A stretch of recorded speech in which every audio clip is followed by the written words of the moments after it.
Annual Capital City Palmetto Classic between Fort Valley State and the Benedict College Tigers. Beautiful afternoon here in Columbia as both teams meet for the coin toss and a very big SIAC Eastern Division contest today. Tigers in the all-purple and Fort Valley in their white away uniforms as they meet for the coin toss. And Tigers coming off, didn't play last week because of the hurricane here in the Carolinas. They were scheduled to play Fayetteville State. That game was canceled. The last time the Tigers hit the field was 2 weeks ago at Johnson C. Smith, and really was an onslaught by the Tiger offense, 42-14 the final there, and really just took over the game. And of course, quarterback Dominique had to come back from a struggled game for first game against Florida Tech. Fort Valley State comes in 3-0. They went on the road and beat Miles College in Birmingham, a very tough place to win, and end up winning that game 21-18. Today's game sponsored by Flow Sports between Fort Valley State and Benedict College as we get set to see who won the toss. Benedict will receive, so we'll get to see the Tiger offense first. This is probably the biggest game it can get for the Tigers. If they can protect their home field and win this game, they'll have Albany State coming here as well, the other contender on the SIAC East. And a surprise team is Morehouse, who is undefeated in the SIAC with a 3-0 record. Tigers are led by Dominique Harris, the senior quarterback from South Haven, Mississippi. Kind of reminds you of Cam Newton, as big frame, 6'4", 250, and he is a load and has a cannon for an arm. He really struggled in the first game against Florida Tech, bounced back in the second game against Johnson C. Smith, and was named the Offensive Player of the Week in the SIAC.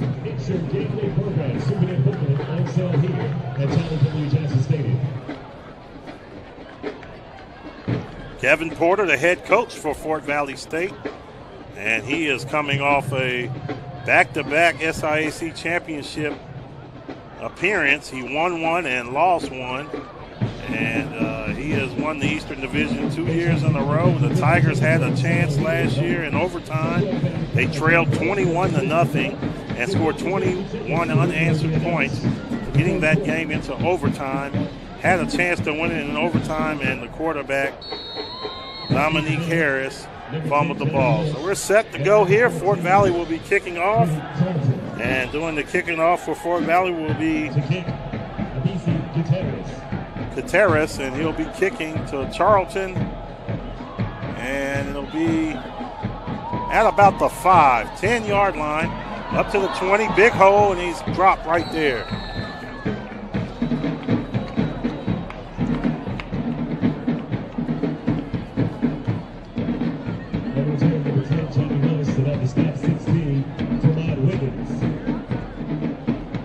Here comes that Tiger offense, who've had a week off, so to correct some things. And as you see, the big quarterback, number 2, Dominique Harris from South Haven, Mississippi, the senior, whose season ended short last year with a torn ACL, and he's fully recovered from it. And he has looked great after that first game. He bounced back in that second game and was really awesome up in Charlotte against Johnson C. Smith. Shotgun formation, 3 wide receivers to his left. He fakes the handoff, back to throw. Harris looking deep. He's going deep. Going for his man and overthrows him. Good throw, looking just a little bit too much on it. Looking for Drelon Freeman, the wide receiver junior from Columbus, Georgia. Fort Valley, pretty good coverage on that. Back there was Nico Winningham back there. So second down and 10 for the Tigers from the 28-yard line. Harris in the shotgun again, 3 wide receivers to his right. Harris waiting on the snap, sends Charlton in motion. Empty backfield, back to throw again, Harris. Got some blocking, throws out, and completes the pass. up to about the 46-yard line. Hits his wide receiver, Danye Washington, the junior from Augusta, Georgia. Washington. On stop, 27 for Terrence Pepper. That catch was good enough for Benedict College. That's good enough for a Tiger first down as they go into about the 46-yard line of Fort Valley. Fort Valley defense very good as they held a Miles high-powered offense to 18 points last week in Birmingham. Here's the snap. Quick throw out, completed. And 50, 45, good catch and run to Johnny Willis, the sophomore from Dublin, Georgia. So the Tigers come out throwing early in the first quarter. Haven't ran the ball yet. Harris is slinging it early, so no disguise of what the Tigers want to do today. Harris has been waiting for this game to get a second chance at Fort Valley. Felt like they should have won last year. Harris will be in the shotgun.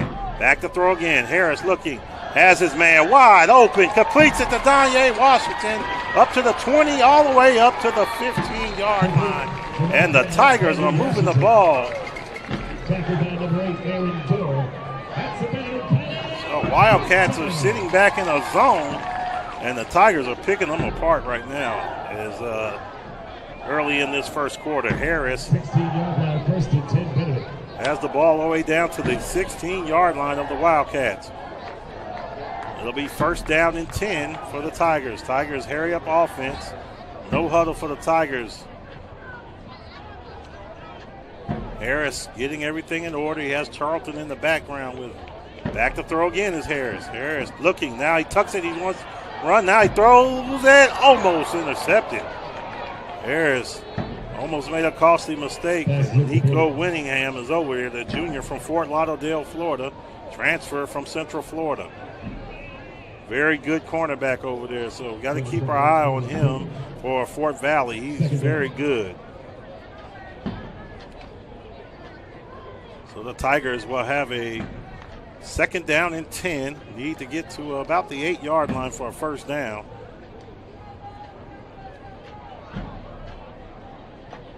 So Harris, the Tigers have not ran the ball yet. They've thrown every play here. Second down, 10. Shotgun formation again for Harris. Fort Valley showing blitz up at the line. Harris waiting for the snap. Has it. Here's the keeper. Harris keeps it on the read option, and he gets a good gain of probably about 4, all the way up to about the 12-yard line. So the Tigers will have a third down and probably around 5 for them. 12:39 here in the first quarter. No score. Tigers driving on their first possession. Good run by Harris. Protects that ball. Kind of what happened last year on the read option where he had the man beat and just fumbled the ball, switching the ball to the left hand, and overtime last year down in Fort Valley. So Harris will go to the shotgun now.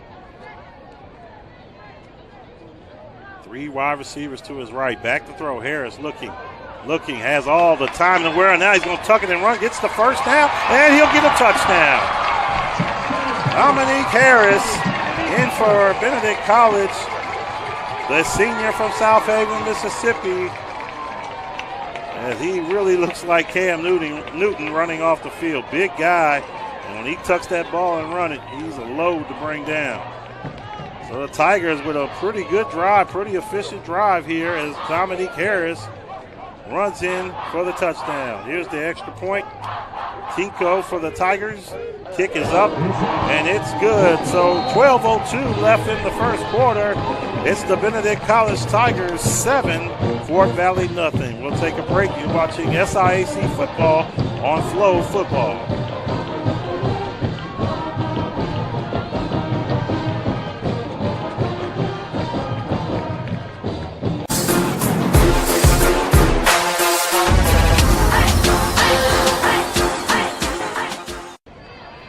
Back here in Columbia, South Carolina, the 17th annual Palmetto Capital City Classic.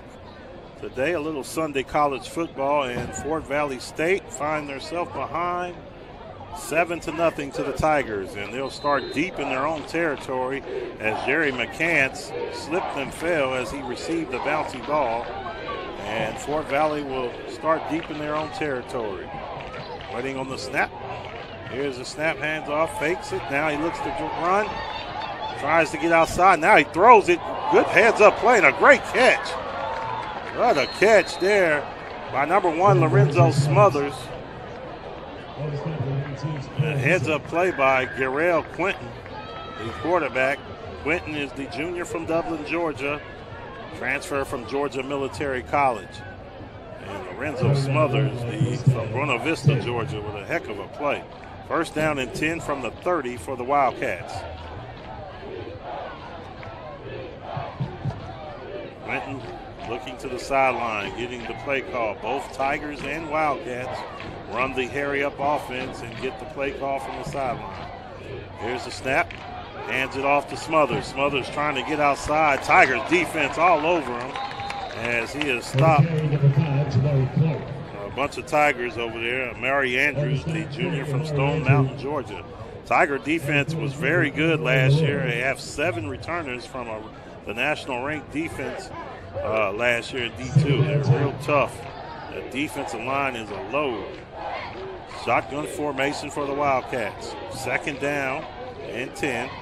No gain on the last carry. You can see Quinton waiting to get the play call from the sideline. Jamari Clark, the junior from Stockbridge, Georgia, is the running back. Waiting on the snap now is Quinton. Here's the snap, back to throw. Looking, has his man. Nope, he drops it. Good coverage over there by the Tigers secondary.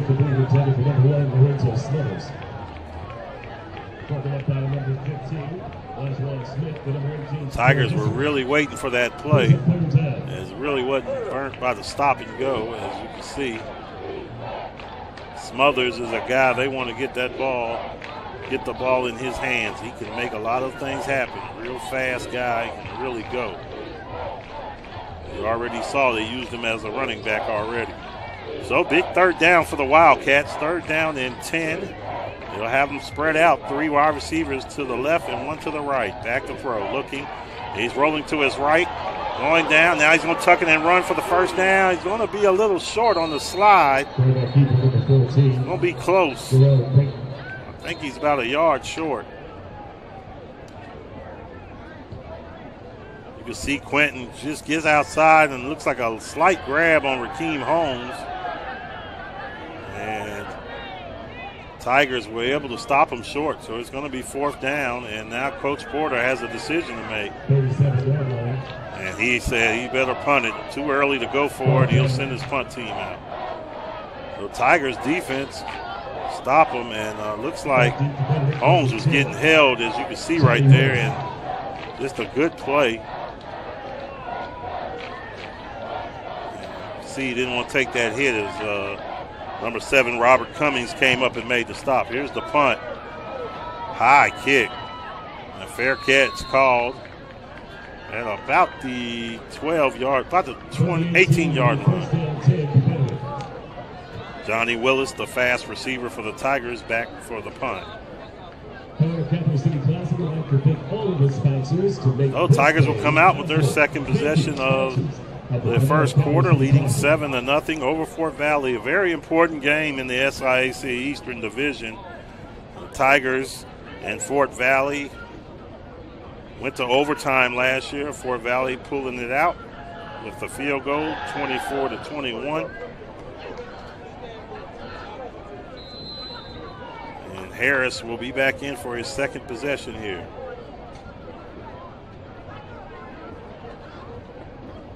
Charlton in the backfield. Harris calling the snap. Here's the snap. Back to throw. Harris throws a bullet. Completes it.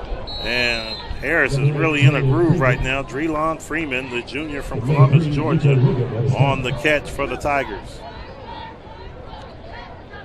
Just backing off, and the Tigers are just taking what they're giving to them. As you can see, the coverage right there by Nico Winningham. And the Tigers just took what he gave them. Second down and 3 now for the Tigers.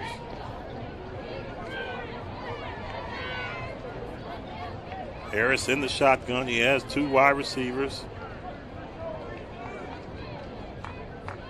Now he changes the formation.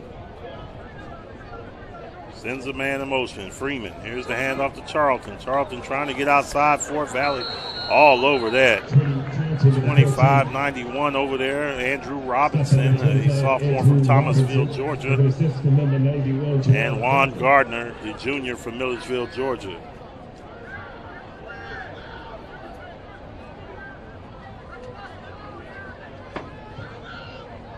So Tigers will have their first 3rd down of the afternoon. 3rd down and 7. 8 minutes on the clock. Both teams not huddling. Both of them going with the no huddle. Tigers trying to keep the drive going and get a first down here. Fort Valley trying to stop and flip the field position. Here's a snap. Harris back to throw. Pressure coming. Harris throws a bullet. Has a man, and it is caught. Danye Washington into Fort Valley territory on the catch from Harris. And you can see Harris is really feeling it.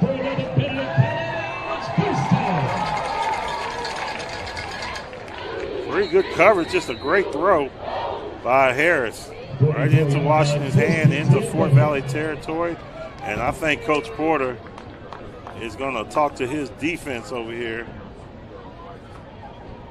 They got an injured player over there.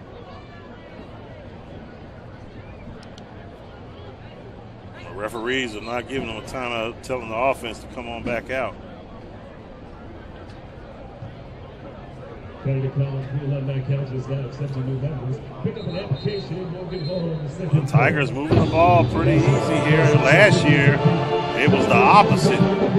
It was Fort Valley jumping out on the lead against the Tigers, 21-0 in the first half. Tigers looked like they wasn't ready to go, and Fort Valley jumped on them early last year. Then the Tigers rallied back in the second half, scoring 21 unanswered points to tie that ball game and send that game into overtime. So 1st down and 10 for Harris and the Tigers. And Harris has got it going real early here. Here's a run up the middle, and Harris lays some wood right there.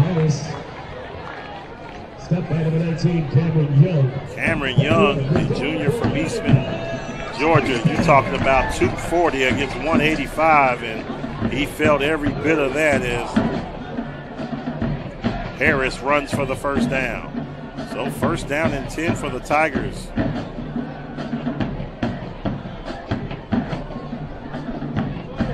Yard line, 1st and 10.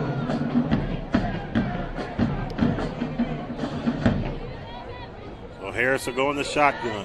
Back to throw. Looking, has time, completes it, and breaks a tackle up to the 10. All the way up to the 8-yard line. And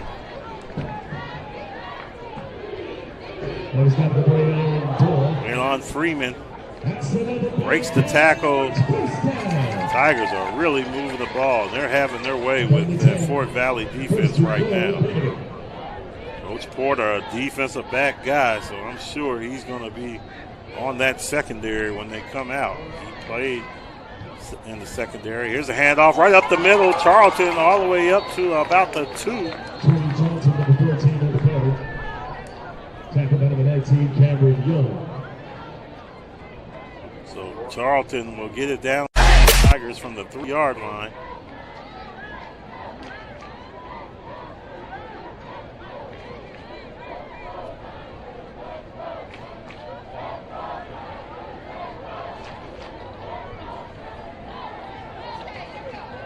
Harris in no rush. Taking his time, getting the team set up here. 2nd and go. Obviously the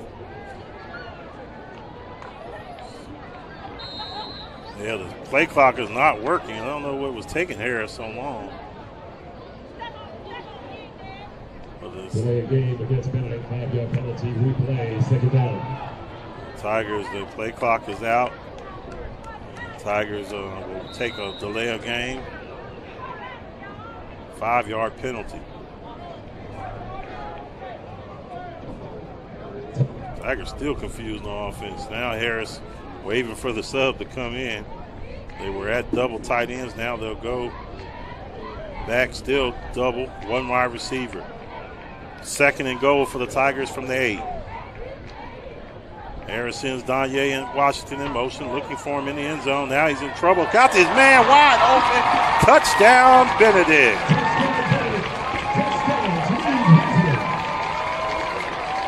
Oh, he just was patient. Jamon Yasmin, the wide receiver, the junior from Antioch, California, transfer from Texas A&M.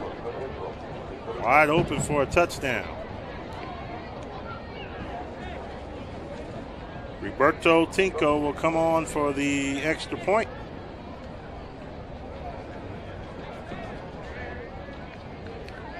And the snap is good. The kick is up, and it is good. And the Tigers take a 14-0 lead. There's the play. He was looking for Danye Washington in the corner, and a wide open Jamon Yasmin was wide open on the opposite side of the field. Easy throw for Harris and a touchdown for the Tigers. So at 4:39 left in the first quarter. It's been all Benedict here at Charlie W. Johnson Stadium.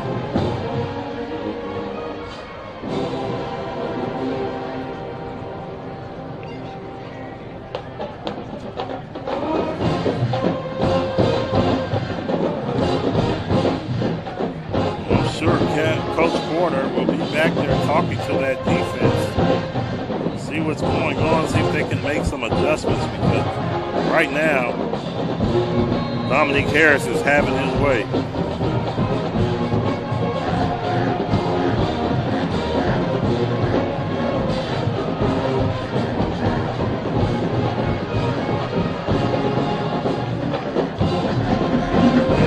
Just waiting for the kick. And here it is. It's high and it's short. We'll have a return here. At the 10, 15, and it'll be dropped right there.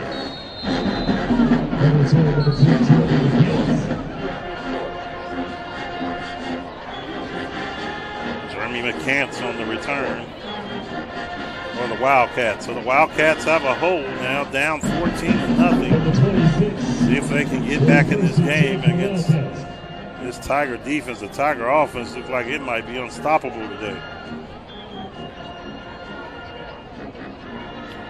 Garrell Quentin, the junior from Dublin, Georgia, will be in the shotgun.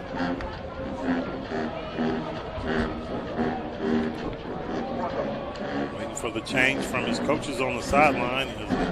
You see a lot of teams going to this in college football, the no huddle. See what the defense formation is and then make your changes. Here's the snap. And throw. And almost intercepted. Good defense there by Trevonte Brown, a junior from Albany, Georgia. Looking for Brandon Davis, the sophomore from Sparta, Georgia. Slant. And Trevonte Brown jumped it and almost picked it off. Good play. 2nd down 10 now for the Wildcats. 4:27 left in the first quarter. If you're just joining us, Benedict has had the ball twice, and as you can see, they have scored twice, 14-0. Back to throw, completed. And good tackle by the Tiger defense. As the ball is completed to Jeffrey Mack. And Shaquille Hauser, the senior from Cross, South Carolina, hits him immediately after a short gain.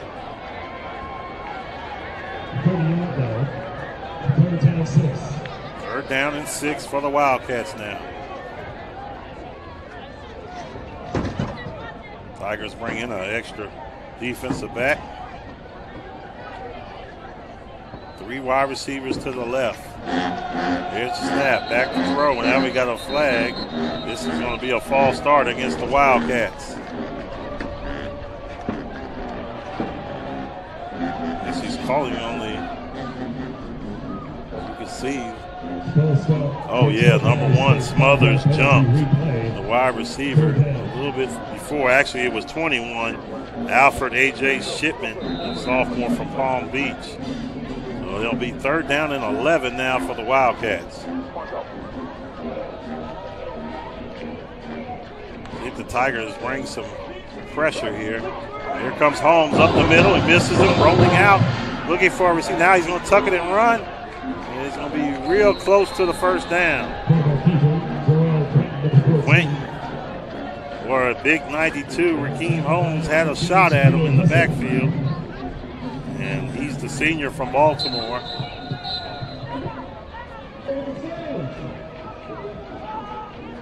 And they do give him a first down, so first down and 10 for the Wildcats. Quentin just gets it.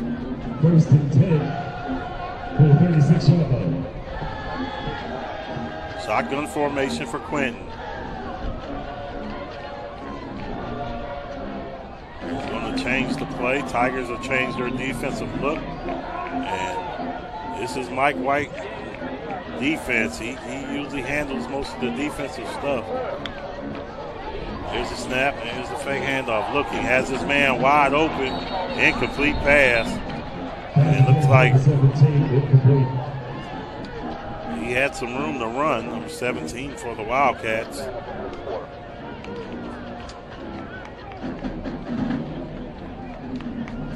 We don't have on the roster, so we'll try to get his name.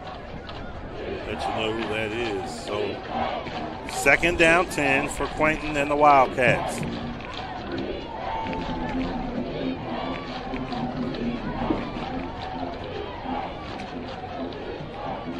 Just under 2:40 to go here, 2:41 in the first quarter. 14-0 Benedict leading here in this SIAC Eastern Division battle. Here's the handoff to Smothers, trying to get outside. Good pursuit by that Tiger defense. Ball comes out, but they'll say he was down.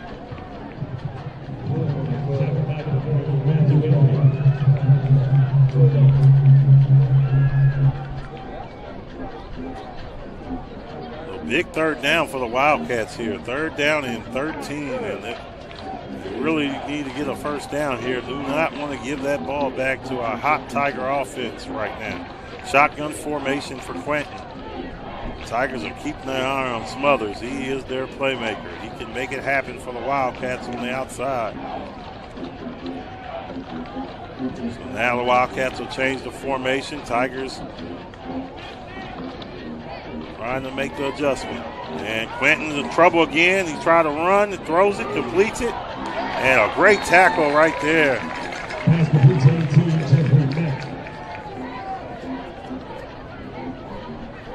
Great tackle made by Darryl Roll, a senior from Miami, Florida. If you guys watch college football, that Roll name coming out of Miami is a big name.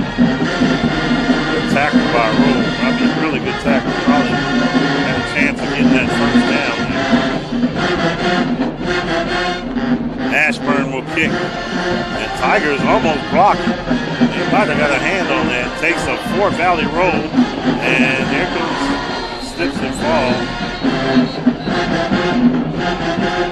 Tigers might have got a hand on that, but there goes the flag on the play. Let's see what the flag is. That's official meet. Number 10 right there. Johnny Willis picks it up. As he made his cut, he slipped right on the turf. But we do have a penalty marker now. The referees are meeting to discuss the call. Save money on postage and avoid registration lines by purchasing your homecoming package online today. Benedict.edu.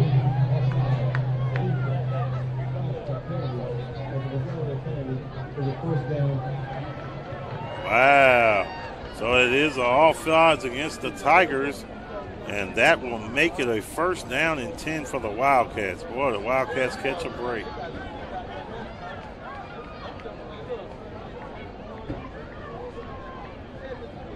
So Wildcats get a break here and get a new set of downs, first and 10 from the 46-yard line. So costly penalty for the Tigers. Let's see if they can.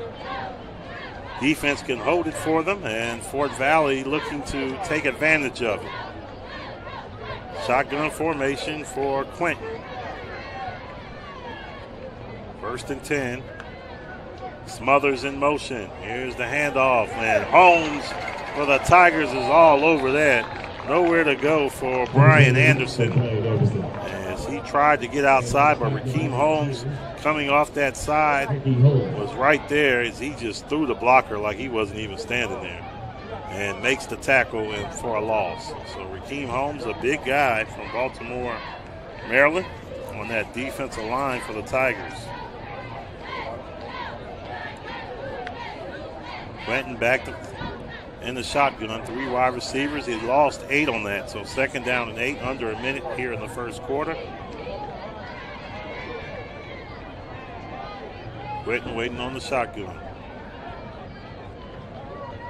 Back to throw. Throws outside, completes it. Hauser was behind him, was able to make the stop. Stop by number 18, Shaquille Hustle. Hauser makes the stop, and that might have been the final play of the first quarter. That is the end of the first quarter. So here at Charlie W. Johnson Stadium in Columbia, South Carolina, it's Benedict 14, Fort Valley nothing. You're watching SIAC Football on FloSports.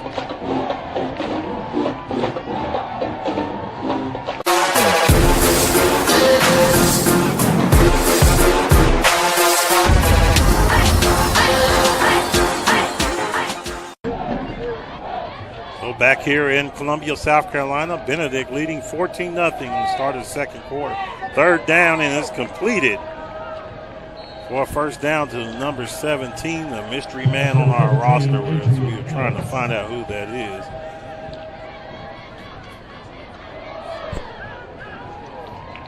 Adrian Adams, the receiver for Fort Valley, makes the catch. First down, 10.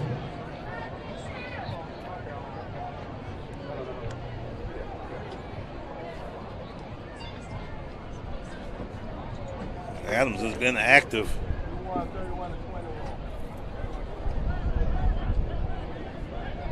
Here in the first half for the Wildcats. Adams and Smothers pretty much been involved in most of the plays. And speaking of the devil, here's Smothers. And he'll get about 8 up to about the 28-yard line.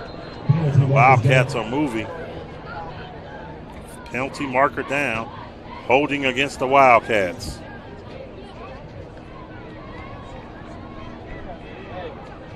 That'll bring a very good run by Smothers back.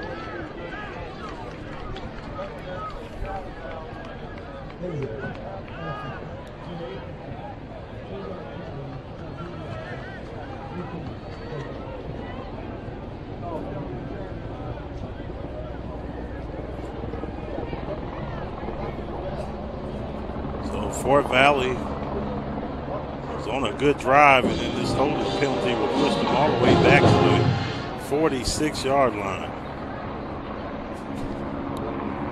46-yard line. Shotgun formation now for Quentin. Now he wants to change the play. 3 wide receivers. Waiting on the snap. Here's the snap. Oh, late handoff right there by Quentin. He did that pretty late. Jamari Clark, the junior from Stockbridge, Georgia, on the carry.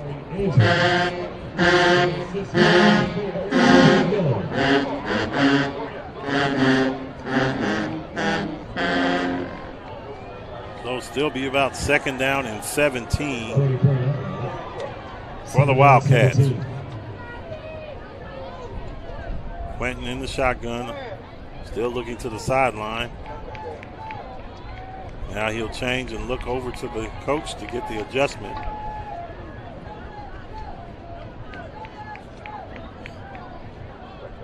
He'll go back to shotgun. 2 wide receivers to the left, Smothers in motion. And here's the handoff, pretty good defense. O'Brien Anderson, the graduate from Miami, Florida. Good tackle by the Tiger defense.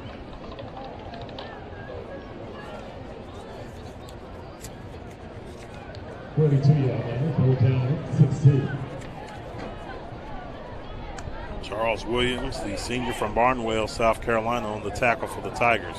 Big third down for the Wildcats. They have a pretty good kicker, so maybe about 10 yards might put them in field goal range.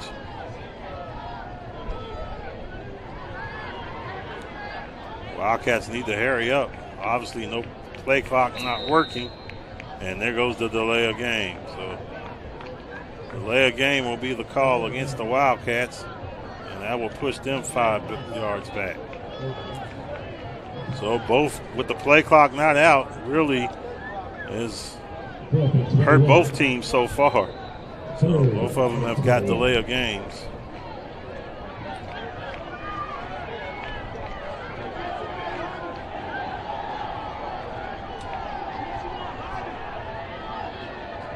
Still some confusion in the backfield. Here's the snap. Looking to throw is Quentin. Pressure coming up the middle. Quentin's going to tuck it and run it. And he's got a lot of room. And he is going to be close to a first down. Tigers brought some pressure. And it's still going to be 4th and about a yard. Let's see what Coach Parter is going to do. They're going to go for it. Let's see if the Tiger defense can hold them here. Porter.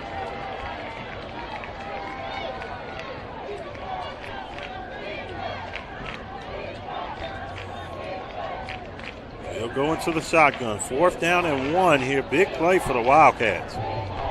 Here's the snap. Fake handoff. Here's Quentin. He has the first down. So Quentin will get the first down. The Wildcat drive will continue.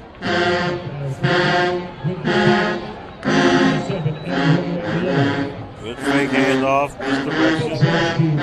Quentin runs right up the gut. Good hold for him to get the first down.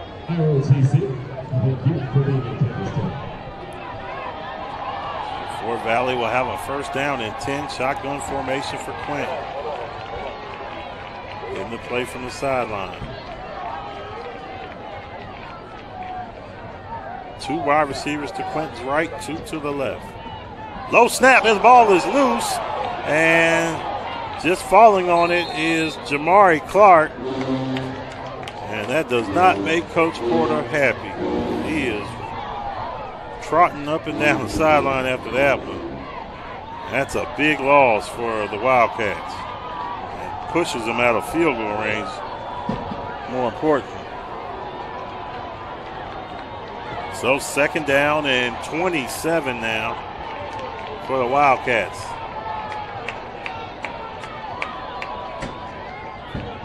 Clock running down, 10:40, now 10:39. Once again, both quarterbacks do not have the advantage of the play clock today as it is out.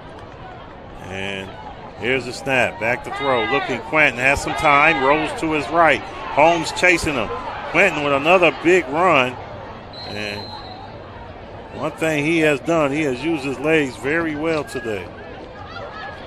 Quentin had good blocking, good job on Holmes and Williams, and Holmes chasing him, trying to have a bad angle on him. And he just had to run out of bounds, but he got a bulk of those yards back.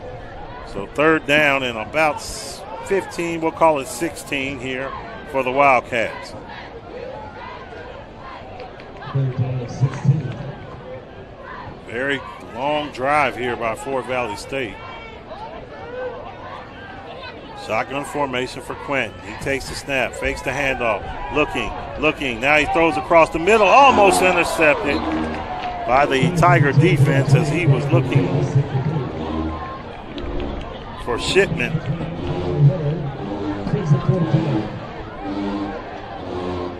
Had his man, but pretty good coverage by the Tigers. He threw that into a lot of coverage. And it was high, and he was fortunate it wasn't intercepted. That was Isaiah Martin, the wide receiver for the Wildcats. Here comes Mashburn for the kick, for the field goal, and this will probably be about a 47-yard field goal attempt. He has a good foot on him. Probably one of the best kickers in the SIAC. Gutierrez, I'm sorry.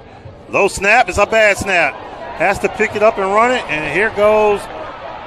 Good tackle, and he will not get the first down as Lorenzo Smothers, who is the holder, and he is capable of making that first down. So the Tigers keep the Wildcats off the board, and Smothers had some room, but the Tigers were able to catch him and knock him short of the first down. It was a low snap and didn't stand a chance for Gutierrez, as Smothers could not straighten it out. And I don't know, one thing that kids do is use those gloves, and that might have had something with him not catching that clean. And the Tigers get the ball back, leading 14-0 with 9:45 to go. And they have practically been unstoppable so far. From their own 26, Harris completes to Danye Washington.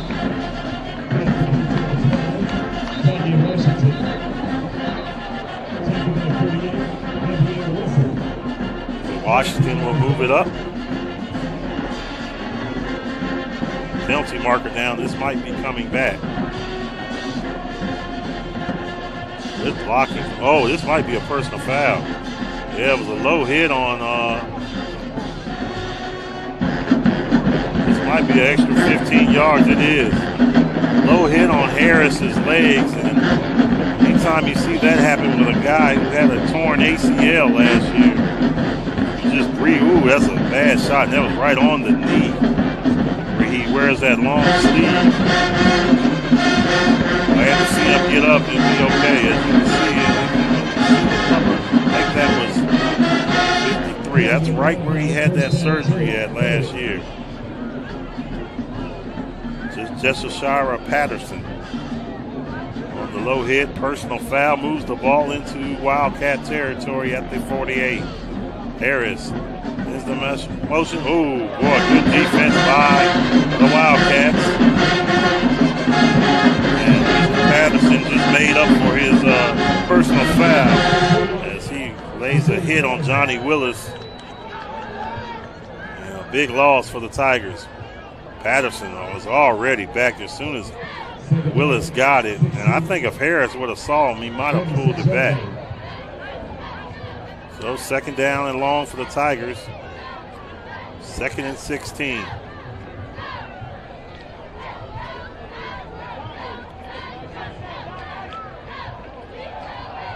Here's the snap. Oh, bad snap. And Harris. Oh, the Tigers do pick it up. And one of the big linemen.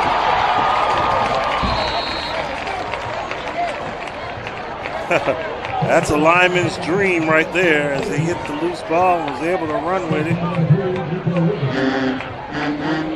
Almost got a first down there.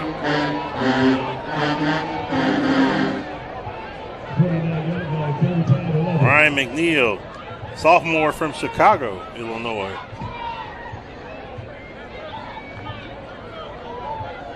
Really saved it. Look at McNeil just trucking his way through. I'll tell you, if he gets through that tackle right there, he had some blockers running up with him and could have broke that. But instead, it'll be 3rd down and 11 for the Tigers. Brown is in at quarterback.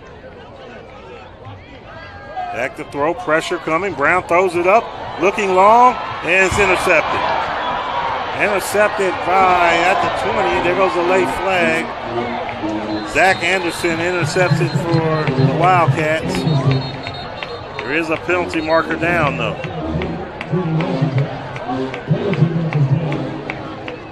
I don't know if the Tigers tried to catch Fort Valley off guard with Phillip Brown in the game, known to run, and tried to go deep, but he threw that into double coverage. Let's see what the penalty marker is. Usually it's a legal block in the back. As you see, Phillip Brown, the backup quarterback, known for his running, comes in and they try to go long, and he threw it into double coverage. And good coverage back there by the Wildcats. Zach Anderson intercepts it and runs it back all the way up to the 40. We're trying to figure out what the penalty is. You don't see the play. Oh, it's against Fort Valley.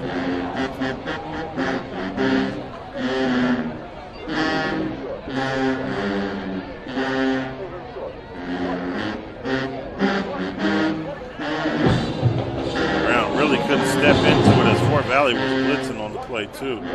If he would have put some air in that, Freeman might have had a chance because the DB did fall down, but it was already intercepted by the safety as he was back there. So good coverage and good defense for the Wildcats as they get their first stop on the Tigers. Here's the reverse pass completed. So Fort Valley with a little trickery, and Tyler Moore comes in and completes the pass.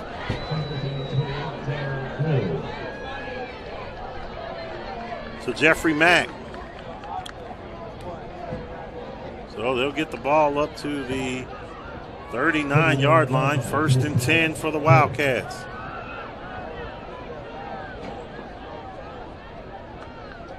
Quentin in the shotgun. Tigers show blitz. Now he'll look to the sideline to get the new play. 6:30, clock running, 6:37. Quentin gets the play. Waiting on the snap. Smothers in motion. Here's the handoff right up the middle. And a short gain there, maybe about a 2-yard gain. Willie Jordan, the carrier, the junior from Warner Robins, Georgia. Big guy for Fort Valley State, 6'1", 215.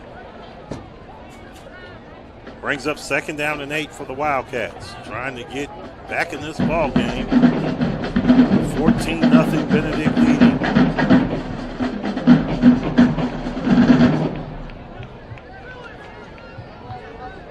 Trying to get the formation right, and the Tigers, Wildcats, send Smothers in motion. Here's Smothers trying to get outside. Has a big blocker in front. And he's pushed out. Pushed out by Cummings for the Tigers. And you see that the Wildcats like to get Lorenzo Smothers the ball. Real fast guy, 5'8", sophomore from Buena Vista, Georgia.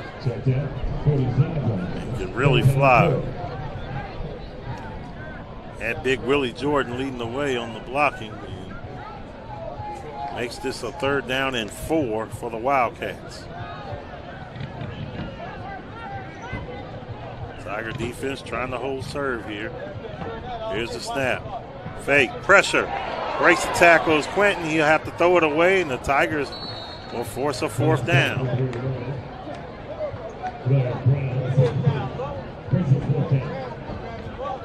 The Tigers with some pressure, and Hauser came off the corner for the Tigers. Actually, Timothy Allen, freshman from Albany. Just threw it away as Tigers with a good blitz. Amari Andrews tried to get to him before he threw it away. So the Tigers will force a punt from the Wildcats. And on the punt is Gutierrez. High punt. And no fair catch call. Stayed on his feet. And Johnny Willis, the sophomore from Dublin, will get it back up to about the 15. Real fortunate there. And he was able to stay on his feet and get some yards for the Tigers.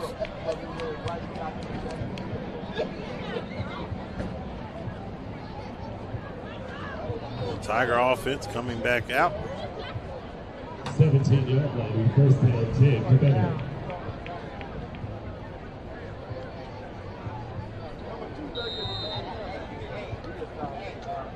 First down and 10 for Harris and the Tigers, who have practically been unstoppable here in the first half. Just a turnover just a few minutes ago is the only thing.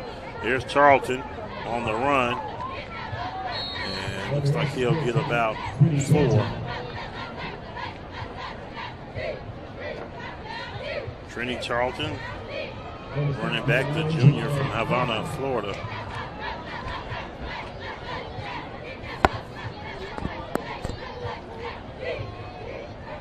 Harris surveying the field and get his offense together here. He Looks at his coach on the sideline. Willis in motion. Here's Harris, pressure, and Harris in trouble, and he fumbles the ball, and Fort Valley's on the board. Touchdown, Wildcats.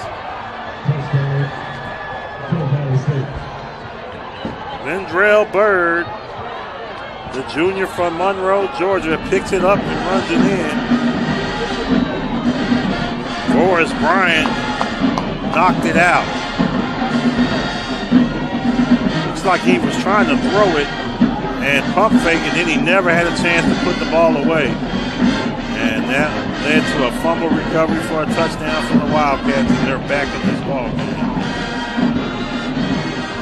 So that's the play the Wildcats were looking for, a momentum changer. Gutierrez will come on for the extra point for the Wildcats. And the snap is good. The kick is up. And it is good. As you can see, Gutierrez can really kick it. So 4:15 to go. It's 14-7 here in Columbia at the Charlie W. Johnson Stadium. As you can see right there, Big 40 gets Fort Valley on the board, and the Wildcats are back in the ballgame. You're watching SIAC Football on FloSports.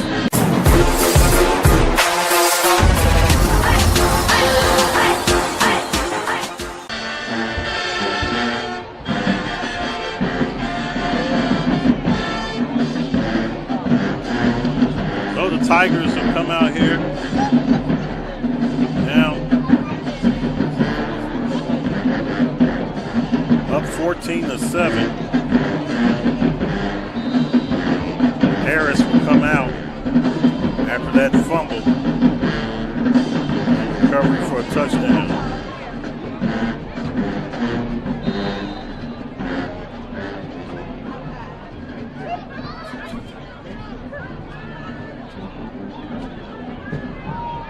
See if the Tigers can answer. Fort Valley State has got back in this ball game. 4:15 left before halftime. Rolling right, Harris. He's going to tuck it and run out to about the 30-yard line. 4:07 to go.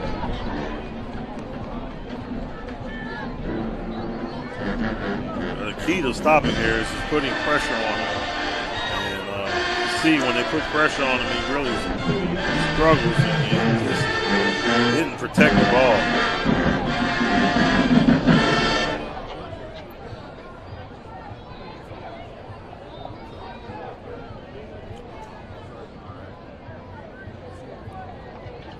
So second down and 5 for the Tigers. Harris in the shotgun.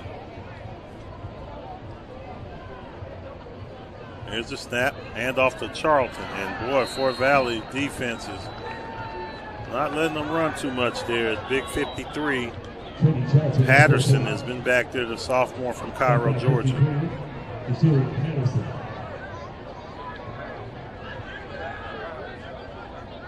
Good tackle right there. Patterson, ever since that personal foul, he has been in the backfield ever since then. Third down, 7 from the 28-yard line. Third down and 7. Big third down for the Tigers as the momentum has kind of switched over to the Wildcats after the turnover. Harris going deep. Has his man. Oh, he underthrew him. Danye Washington had his man beat, and Harris put a little too much air in that. As he saw him, he just put a little too much air on it and was a little behind him and allowed defensive back to come back and recover. Danye Washington was way ahead of him.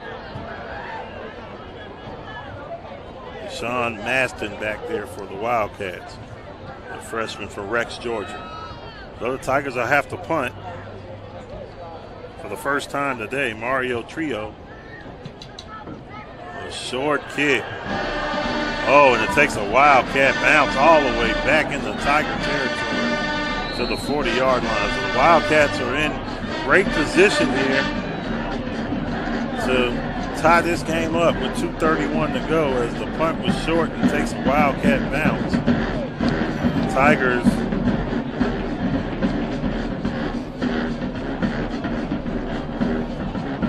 Wildcats will have a first down and 10 in Tiger territory on the 39 yard. 31 before half here at Charlie W. Johnson Stadium.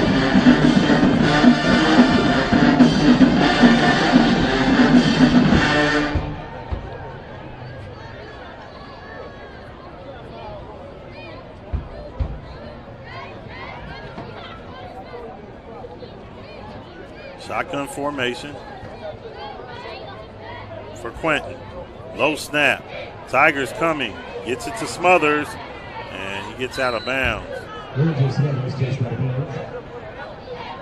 Short game for Smothers.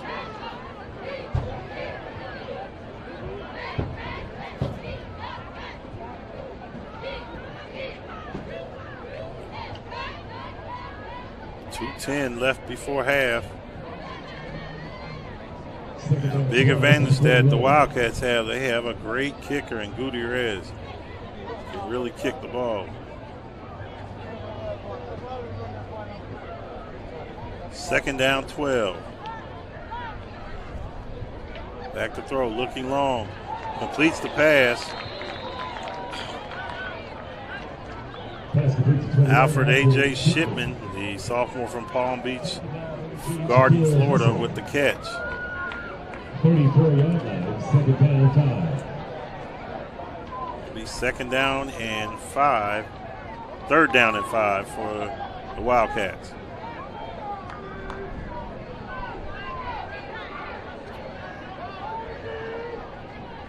Quentin in shotgun, 3 wide receivers. Tigers really need to hold them here. And Wildcats back to throw, pressure up the middle. Quentin gets rid of it and completes it. Pass complete to 89. Joey Brown. Oh, the wide receiver might have been out. Look at that. Yes, he stepped out before the catch, and that will hurt the Wildcats here. He was clearly out of bounds, as you can see on the replay where he stepped out and came back in. Good call by the referee over there.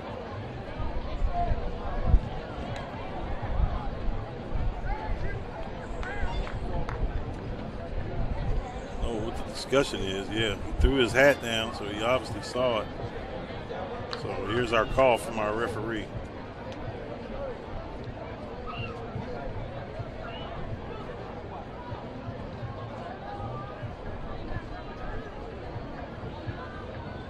Did they pick the flag up? No flag on the play. Wow. So Wildcats catch a break because he clearly was out of bounds on the replay. If you look here, he stepped out, came back in. He was all way out of bounds. It wasn't even close, so obviously they don't agree. So where's the flag? Coach is really hot down there. Defensive coordinator, as he is yelling at the official. He was standing right by it.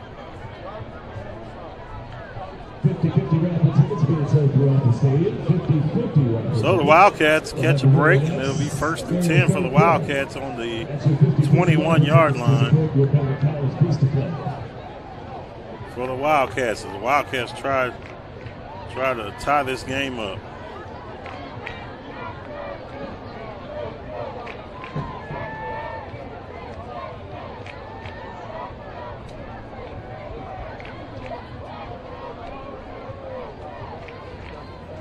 Support those that support the Panama Capital City Classic. Make sure you pick up your souvenir booklet. And support those again who support the Panama Capital City Classic and Benedict College Athletics. It's the referee. I guess Coach Porter wanted to know what was going on, so I guess they got it situated now. Now he's going to come over to the Benedict side and explain to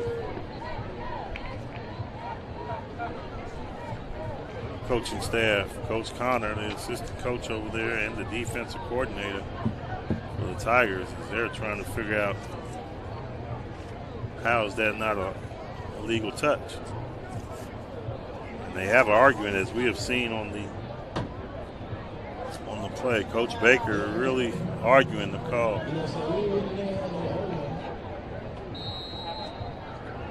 So, 1 minute. And the Wildcats in business. Quentin looking to throw. Has a man wide open and catching a run out of bounds there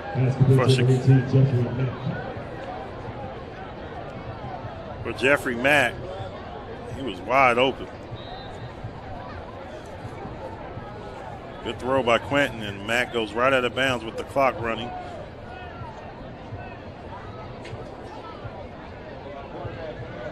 So 2nd down and 3 for the Wildcats. From the Tiger 9-yard line. Actually from the Tiger 14-yard line. Here's Quentin back to throw. Looking in the end zone. Has some time. Now he tucks in. He wants to run. Quentin's in trouble. Breaks a couple tackles and gets up to about the 9 where he's close to a 1st down.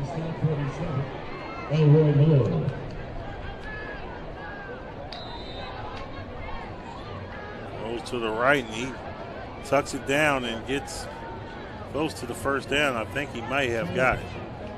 He did, so it'll be 1st and goal for the Wildcats. And they'll take a timeout. 40 seconds on the clock. Game's going to be held on Tuesday, October 23rd at 7 p.m. So big Eastern Division game here in the SIAC between Fort Valley State and Benedict College. And this game really holds a lot of weight on the road to the championship. Tigers would like to get this win with the 3 powerhouses really coming to Columbia. Well, the 2.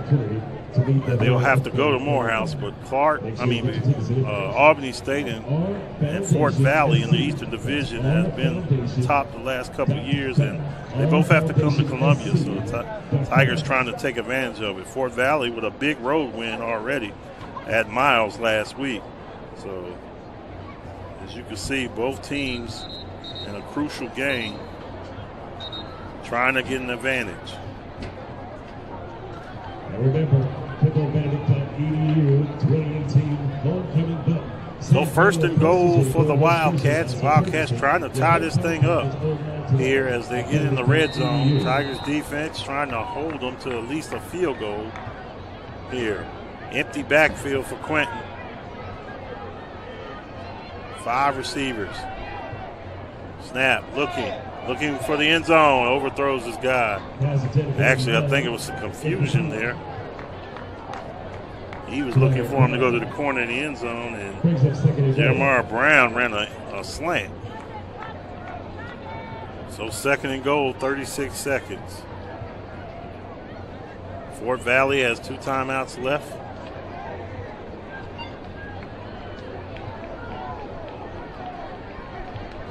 Quentin in the shotgun. Takes the snap, looking again. Looking in the end zone. Has his man, overthrew him. He was open. He just overthrew the ball. Looking for Mikael Yancey.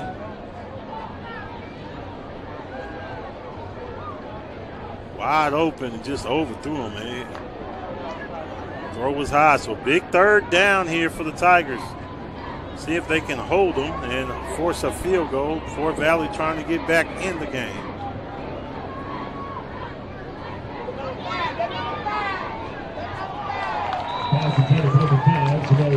Incomplete pass, and the Tigers do that, so we'll see. Quentin was looking.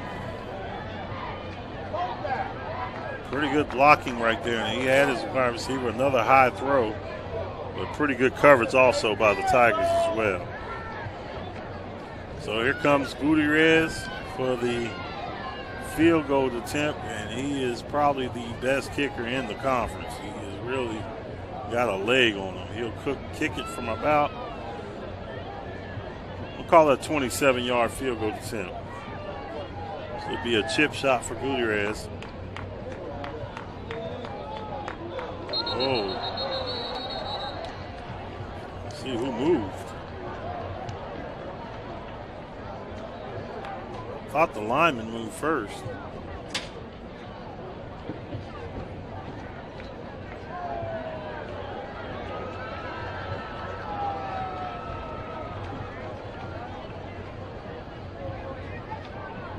Yeah, they call it on the Tigers.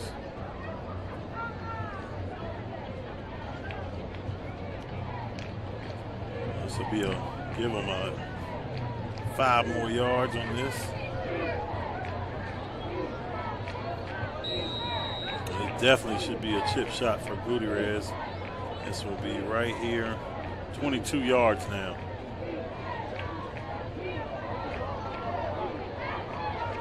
Smothers is the holder. He's already dropped one ball.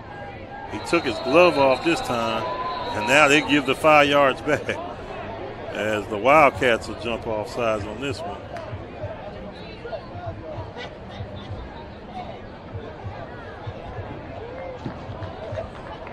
Couldn't hold his stance, looks like.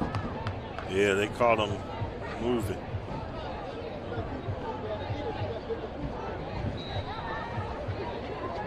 So we're back to a 27-yard attempt. And Smothers has already had trouble holding the ball in the first one. You can see he takes his glove off this time, and I thought that's what bothered him the first time. He had that glove on as the holder, so he takes it off this time and waiting on the snap, gets it down, and it is blocked. The Tigers block it. Big 79 blocks it for the Tigers. Christian Taylor, the junior from Lexington, South Carolina. Transfer from Georgia Southern, and he got all of that. Look at his lift. He bust through the line and got his hand up, and I tell you, Coach Porter cannot be happy with his special teams today so far. 2 blown opportunities for the Wildcats, a drop snap, and then a block. Christian Taylor comes through the line, big 79, and then he had some lift with it and was able to block it. The Tiger defense holds the Wildcats out of the end zone.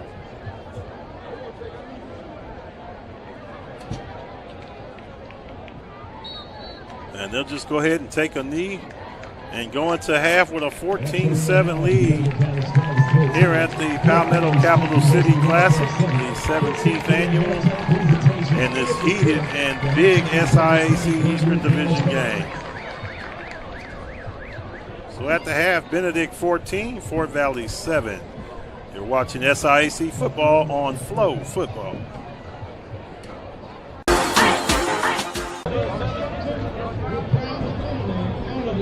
Welcome you back to Charles Johnson Stadium here in Columbia, South Carolina. Great to have you with us for this halftime celebration here. Right now, the Fort Valley State band's getting ready to join the field. Got a presentation on the field right now.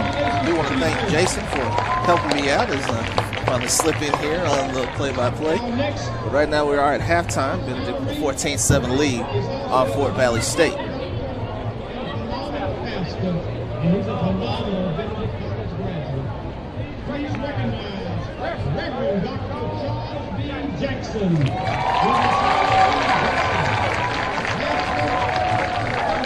Look at some presentation of outstanding pastors here, the 2018 Palmetto Capital City Classic. Give it up for this great man.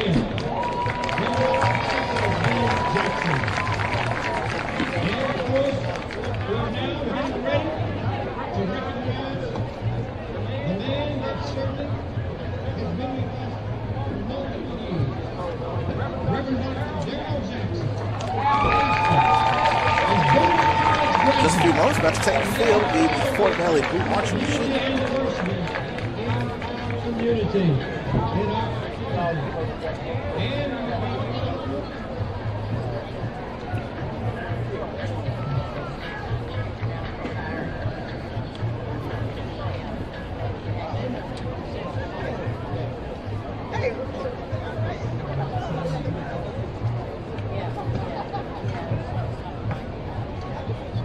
Fort Valley Blue Machine Marching Band. Then we'll follow that up with the Benedict Band of Distinction. Now, ladies and gentlemen, we're getting ready to recognize this great man who has done great work to support all colleges and universities in the state of South Carolina. And we're talking about a man who's done great work. And we're talking about none other than Reverend Solomon Jackson. Let's give it up for him. He's a great man who's always helped promote unity and diversity in this community. He's at Pastor Solomon's temple, and he does a great job. And I can tell you right now, these 4 men have always made it possible, and they're 100% dedicated to Benedict College. Give it up for Benedict College. I'm a Benedict College graduate. I wish I was a pastor. But I can tell you right now, these great men have done a great job. So let's give it up for them and all the other people out there giving out the special awards. Thank you so much for this special award. Give them all one round of applause. Thank you so much. And now get set for your halftime entertainment from your college bands about to entertain you.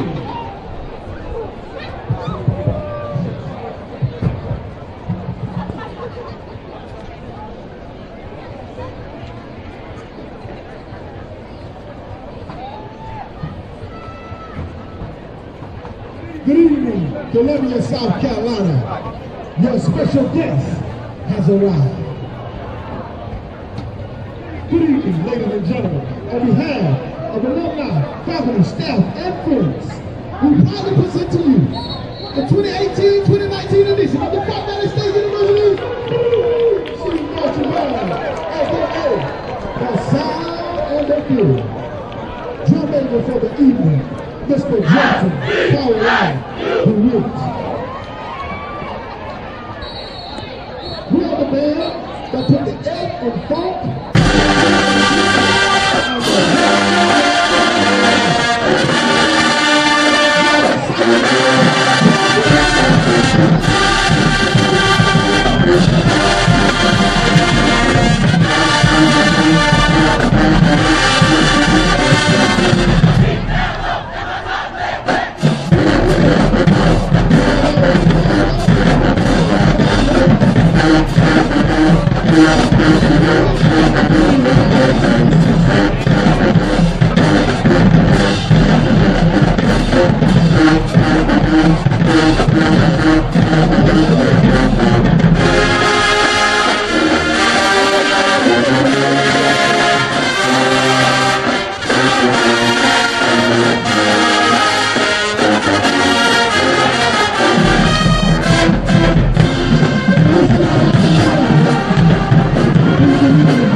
The Benedict College Tiger Band of Distinction would like to thank Valley State for their B selection. Now live, the BOD That was the Fort Valley State Blue Machine Marching Band. Now coming up to the field with the Benedict Band of Distinction. Valley State just tried it. Columbia, South Carolina, and Palmetto Capital City Classic attendees, the moment you all have been waiting for has finally arrived. Everyone knows our name, the Benedict College Marching Tiger Band of Distinction, and here for your musical pleasures.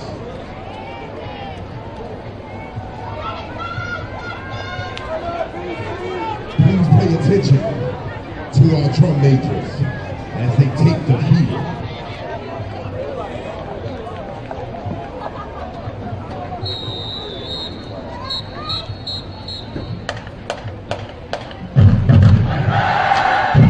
Are you ready? Because here we go. That's my dead right. The BOG, under the direction of Mr. H. Will Johnson.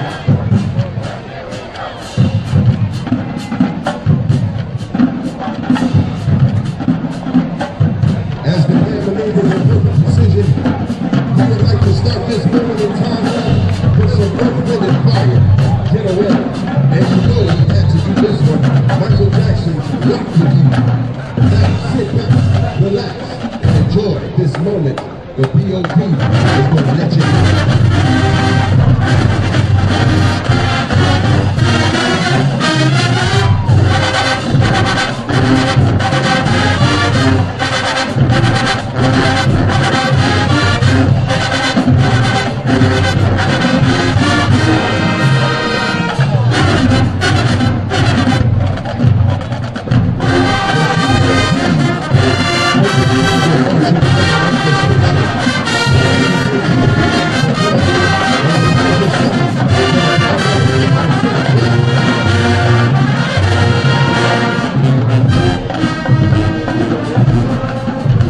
little bit of Michael Jackson player. Just for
the sweet ladies of sweet sensations as they dance to Blow by Beyonce.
Give it up one more time for Sweet Sensations. Now, released in 2000 from this beautiful and talented neo-soul artist, as we all are so happy to have woken up this morning with a smile on our face.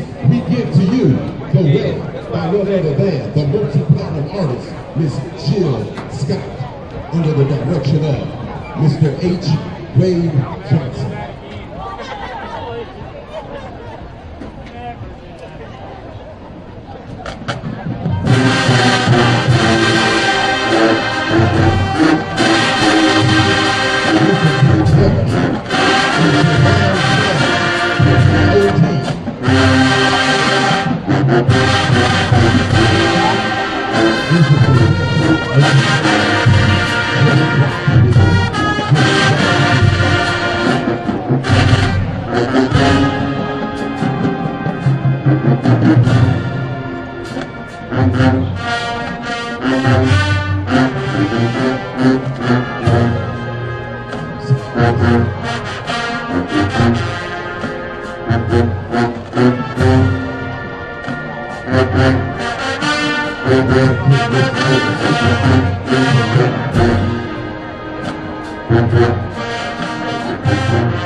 Mr.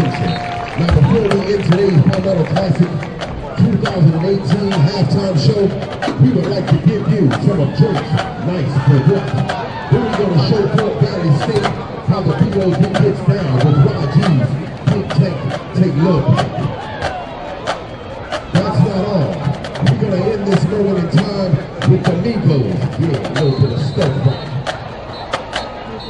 Pick it up for you, real nice and smooth. Just like this. POD, let's get it in.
Benedict is banning the station.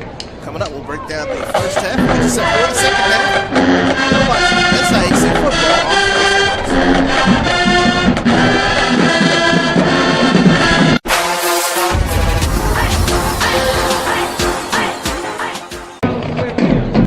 back here at Charles Johnson Stadium in South Carolina, where Benedict holds a 14-7 lead on Valley State. I'm Kamari Darrington along with Jason James. Did a very good job filling in for me in the first half. Jason, first half, Benedict started off very strong in that first quarter. Got out to a 14-0 lead, and then Fort Valley State came back.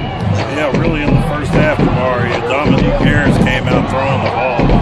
He was really hot. He was 8 for 11 for 139 yards and a touchdown in that first quarter. He didn't even try to run the ball, just threw the ball and really kept Fort Valley off balance in that first quarter. But the key play was the fumble that he had that got Fort Valley on the board and ended up becoming a huge play and switching the momentum back to Fort Valley. A lot of similar to what happened last year at Fort Valley State against Miles. Miles had a 7-0 lead, and Fort Valley State came back. Now they're 13-7, and then Fort Valley State went up 14 points. But they got it right with the defense making plays like this. If you see the second half, get ready if Fort Valley State can get those same things. Yeah, and then also last year, Fort Valley jumped out to a 21-0 lead against the Tigers. The Tigers ended up coming back and tying that game and sitting in overtime. So a lot of similar things between the two teams as far as even this is a huge game for in the SIAC Eastern Division. Huge game. The conference, obviously, both teams trying to win the East.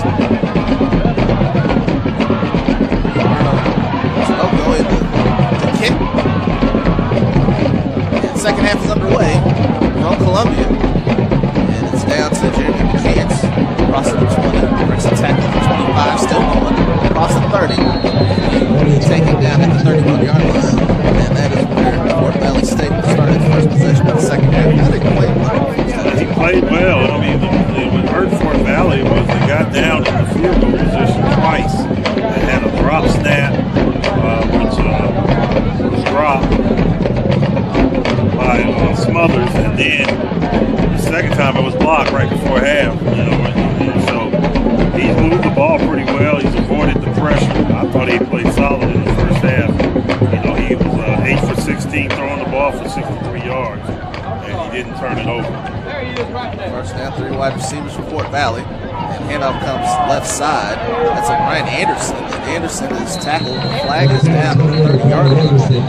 Anderson got out to the 34-yard line. He was in the area of holding. And obviously, you can tell by the way the offense is walking back. And it looks like that's what's going to be the call. Yeah, the offensive lineman can tell when the penalty is on them sometimes. Against Fort Valley. Against the Wildcats.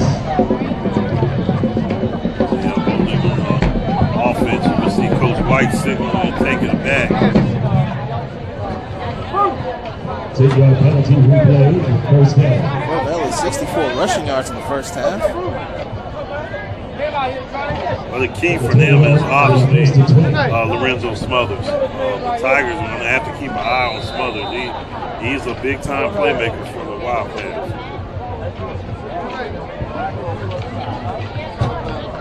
Now we're looking at 1st and 20 from the 21-yard line. Around here to the near side. This is an interesting shift here by the... I don't think I've ever seen that before. Smothers on the pitch. Tries to take the left side. Gets the corner, but has to skip out the 23-yard line before Amari Andrews can get to him. Yeah, Smothers had 4 touches in the first half for about 28 yards. And you can tell the Tiger defense was keying on him as they had kept a guy on the side watching him wherever he went. He's definitely a big-time playmaker for Fort Valley. Smothers told me before the season that he wanted to work on getting in shape because he knew he was going to get more touches this year. Obviously, Fort Valley State needs to get the ball to Smothers if they're going to be successful. Second down, 18. When the throw, right side, and the pass is incomplete. Tried to get it to Smothers. Good coverage by Elijah Smith on that. 3rd and 18. Good coverage there by the Tiger defense. Been pretty solid in the past defense. The only time they've had problems is when Quentin has gotten outside the pocket. He's been able to get outside the pocket. He's been able to make a couple plays with it. When he's in the pocket, they've had pretty solid coverage. 3rd down and 18, Fort Valley. 4 wide receivers. Anderson in the backfield. Taking to the 41 for a first down.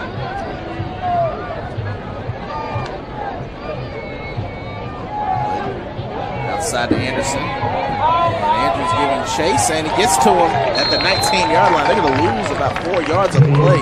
Great pursuit there by Andrews. Andrews has been back there a couple times chasing Quentin.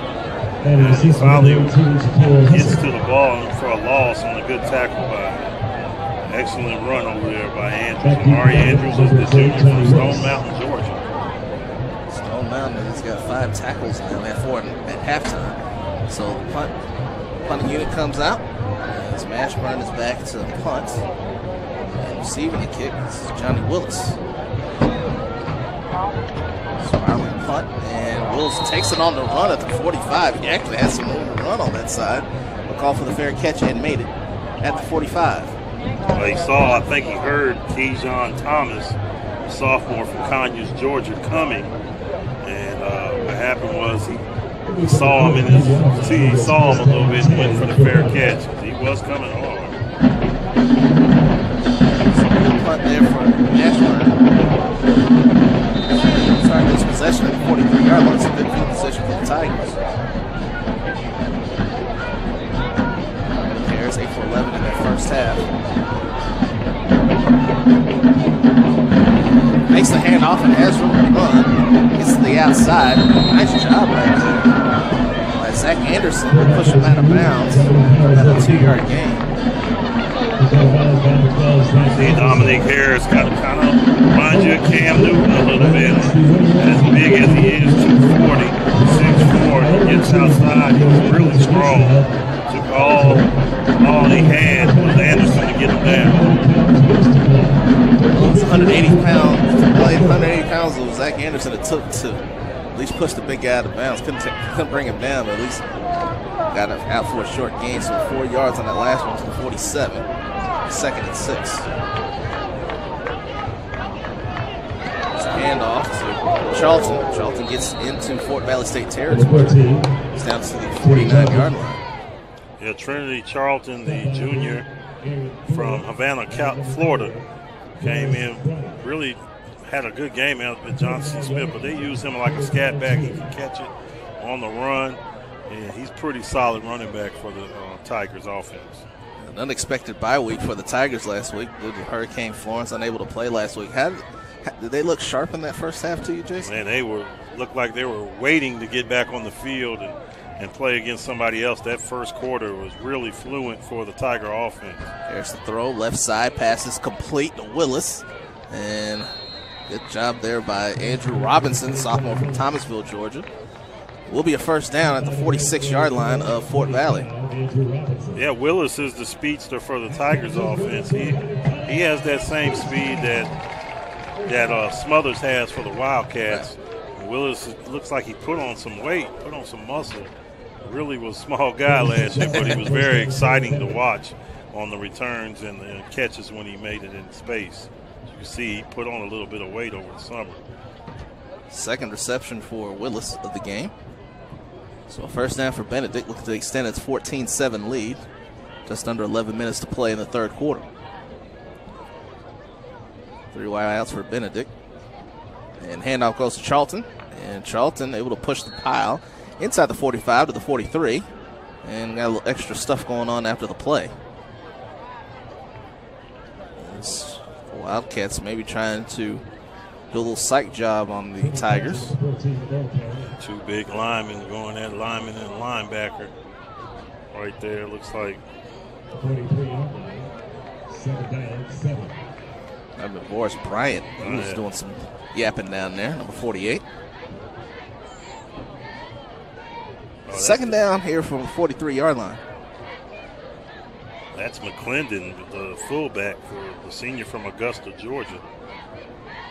Yeah, those are 2 big boys right there going at it. So see how that big guy, and they haven't used him that much like they did last year in the offense. Kind of surprised, but he has good feet and good hands.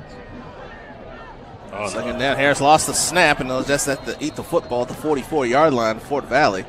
And that's going to be a huge loss, about 13 yards. Bring up 3rd and long for the Tigers. That's the second bad snap. They had one in the first half that Tigers were fortunate to recover.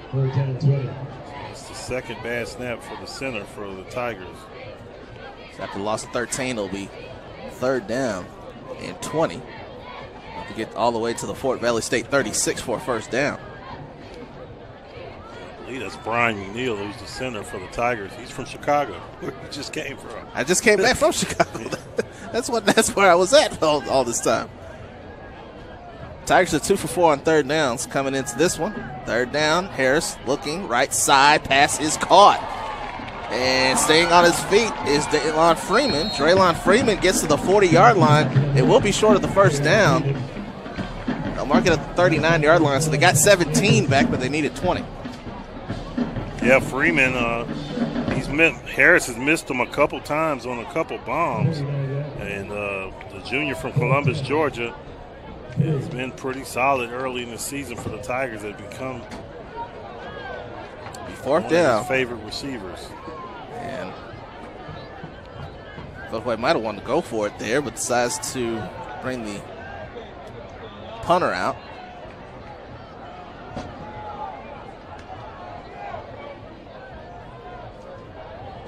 Well, you know Coach White's a defensive guy, so right.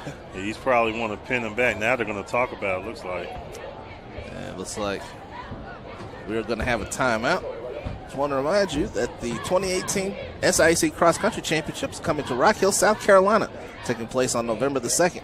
Fans can follow the SIAC on Facebook, Instagram, and Twitter at the SIAC for all access coverage of the Cross Country Championships. I was never a cross country runner. It doesn't seem like that's for me. When we was in high school, coaches made us run cross country if you wanted to play basketball. There you go. So that was the key for us. I guess Coach White won the argument with Coach Conyers. I'm sure Coach Conyers wanted to go for it.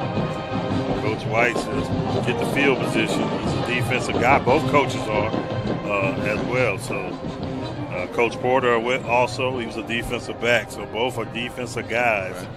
And so he wants to flip the field position here.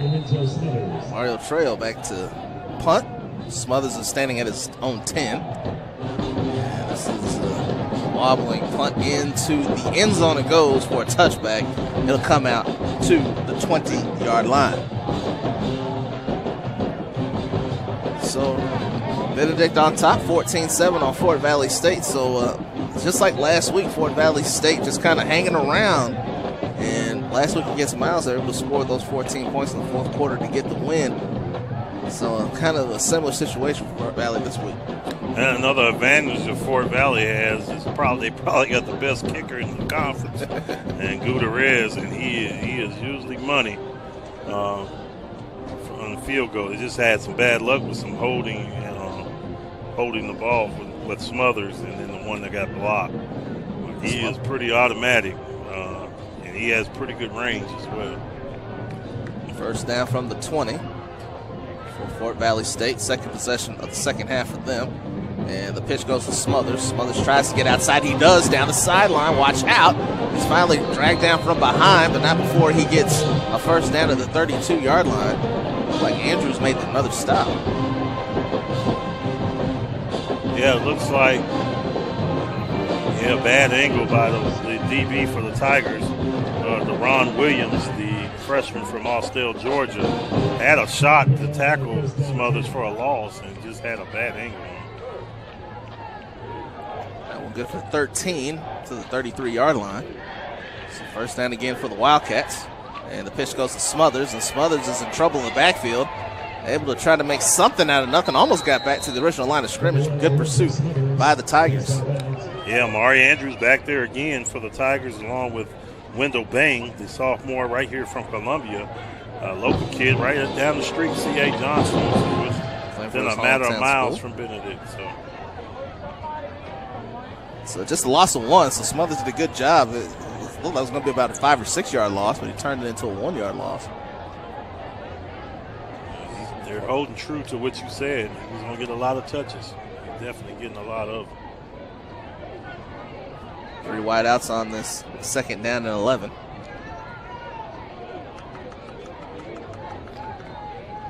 Couldn't throw. Under pressure, got hit, and Shipman couldn't handle the pass. It's good coverage there by Shaquille Husser. Yeah, Roy Malloy bringing the pressure. The junior from Augusta, Georgia, had a shot to get Quentin down, and Quentin just got it released in time. Boy, he was right on him. Actually, that was Roy was helping them, but 94 was back there for the Tigers, which is Rashad Miller, the junior from Inman. Wasn't that 9 of 19, passing for 59 yards. So 3rd and 11. Quentin to throw, under pressure, escapes the pocket, throws, and it is incomplete. Well, he was looking for Jeffrey Mack. And good coverage there. Looked like Darrell Royal on that other side, man. Yeah, Darrell Royal, the senior from Miami. Pretty good coverage over there as he saw it right into that sun. And got his hand on there. So that Royal was a good play. Mashburn is back to punt again. And Willis is standing back inside his own 35. Ashburn's 4th punt of the game. It's going to be a fair catch, a signal by Willis, and he's able to corral it at the 22-yard line. So, 6:21 remaining here in the 3rd quarter. Benedict on top of Fort Valley State, 14-7. I agree with you, Kamari, about Fort Valley just hanging around. And Tigers, it seemed like they slowed down since the turnover. Looks like Coach Connor is going to use Phillip Brown back in the backfield. So they put a quarterback in back there. Phillip Brown is the backup quarterback who can run. And he already came in on the 3rd down and threw an interception. But he's really played well in the backup role for the Tigers in his career. And they're now with Harris in the backfield. On 1st down, another bad snap. And Harris picks it up. He's going to try to get something out of this. Gets it away, and the throw's incomplete. What a job by Harris. Yeah, another heck of a job by Harris. I don't know what's going on with the center. Boy, they look like they're going to make a sub on that. They are. They're switching him out. Looks like Harris and Terry didn't come in. Number 73. That's what I saw coming on off the sideline. Well, they're making a switch, putting Justin Brown at center. So 2nd down and 10 after all the chaos. That's a bad area there, too, to have a bad snap. Boy, it wasn't even close. Harris doing his best Fran Tarkenton job, trying to get out of it. Harris now to throw on 2nd down. Lose the football. It's loose. Who's going to get to it? Looks like Fort Valley State. David Brown was there. He's on the bottom of the pile. And I believe he jumped on the football. It's a fight down there on that pile. It is. Fort Valley recovers it. The Wildcats recover. David Brown, the junior from Ellenwood, Georgia, was able to come up with a loose football. Looked like Harris got hit and he just lost it. 2nd time Harris has fumbled the ball. And pretty good battle down there. So Benedict with another turnover and another opportunity. That was Nakeem Floyd who knocked that loose, the junior from Griffin, Georgia. Floyd had one of the 2 sacks at the end of the game against Miles that ended Miles' final drive. And Miles suffered a heart-wrenching loss yesterday in Chicago to Morehouse, 23-21. Quentin to throw, and Quentin's not going to run for it. He's got a lot of room. One of the defensive linemen, looks like Wendell Bing, got hurt. He wasn't even part of the play. He gets all the way down to the 12-yard line. That's a 14-yard gain. Quentin is definitely hurt with his legs today. He got outside the pocket and ran for a couple 1st downs. And pretty good coverage by the Tigers secondary. But Quentin was able to get around the defensive line and was able to get in the red zone for the Wildcats. You saw Bain just kind of pulled up right there. Quentin ran right by him. So Fort Valley State with an opportunity here to get back in this game. Here's Quentin. Under pressure again, escapes the pocket. While giving chase, the throw is caught by Brown at the 9-yard line. Jamari Brown, the tight end, he's got another catch. Good job again by Quentin. His escapability has been huge. And he gets outside the pocket and was able to hit his tight end coming back to the ball. Mark it at the 8-yard line. 2nd down and 6. Wildcats trying to tie the game. Benedict has led the entire way. Chance of defense on the Benedict side of the crowd. Quentin, throw, under pressure, and he escapes again. Quentin makes a move inside the 5, and he gets down to the 3-yard line. And like you said, Quentin has been hurting Benedict with his ability to escape the pocket. They have been back there several times today and just cannot get him down. And you would think it would be the other way around with the Tigers' big quarterback, Harris, but it's been the opposite. Clinton, of course, playing in place of Slade Jarman, the usual starter. Saw him last week against Miles lead that game-winning drive. 3rd and a yard, they have to get to the 3 for a first down. They don't have to score a touchdown. And now some confusion here in the backfield between Anderson and Clark, and Coach Porter's not going to be happy as he calls this timeout. Yeah, he takes the timeout as there was some confusion. That's about the second time that's happened in the game with them being confused in the backfield. Big 3rd and 1 coming up right here. Benedict with a 14-7 lead on Fort Valley State. You're watching SIAC Football on FloFootball.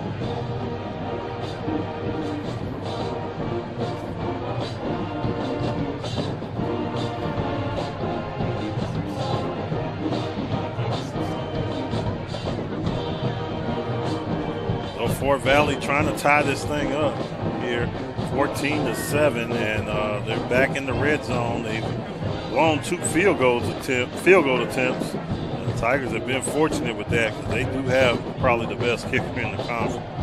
All roads lead to Birmingham for the 2018 SIAC Volleyball Championship from November 5th to the 7th. Follow the SIAC on social media at the SIAC for full coverage.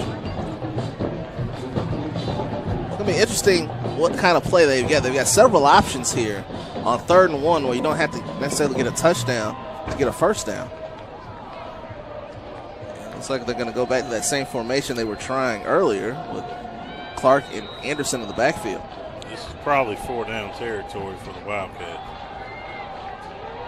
Quentin takes the snap on the option, and he's going to keep it. Gets inside the 5. Did he land on top of the defender? He did. Touchdown, Fort Valley State. Burrell Quentin with a touchdown run, his first of the season. Andrews was there. Yeah, he was on top of the defender, that's right. And he is in for 6, so we're 1 point away from a tie ball game. Looks like he rolled over Colin Tinsley. Actually, that's Andrews. That is one tough kid right there. I'm telling you, he has had a lot of those in this game.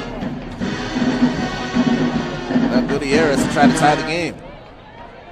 Snap, hold is good, and the kick is good.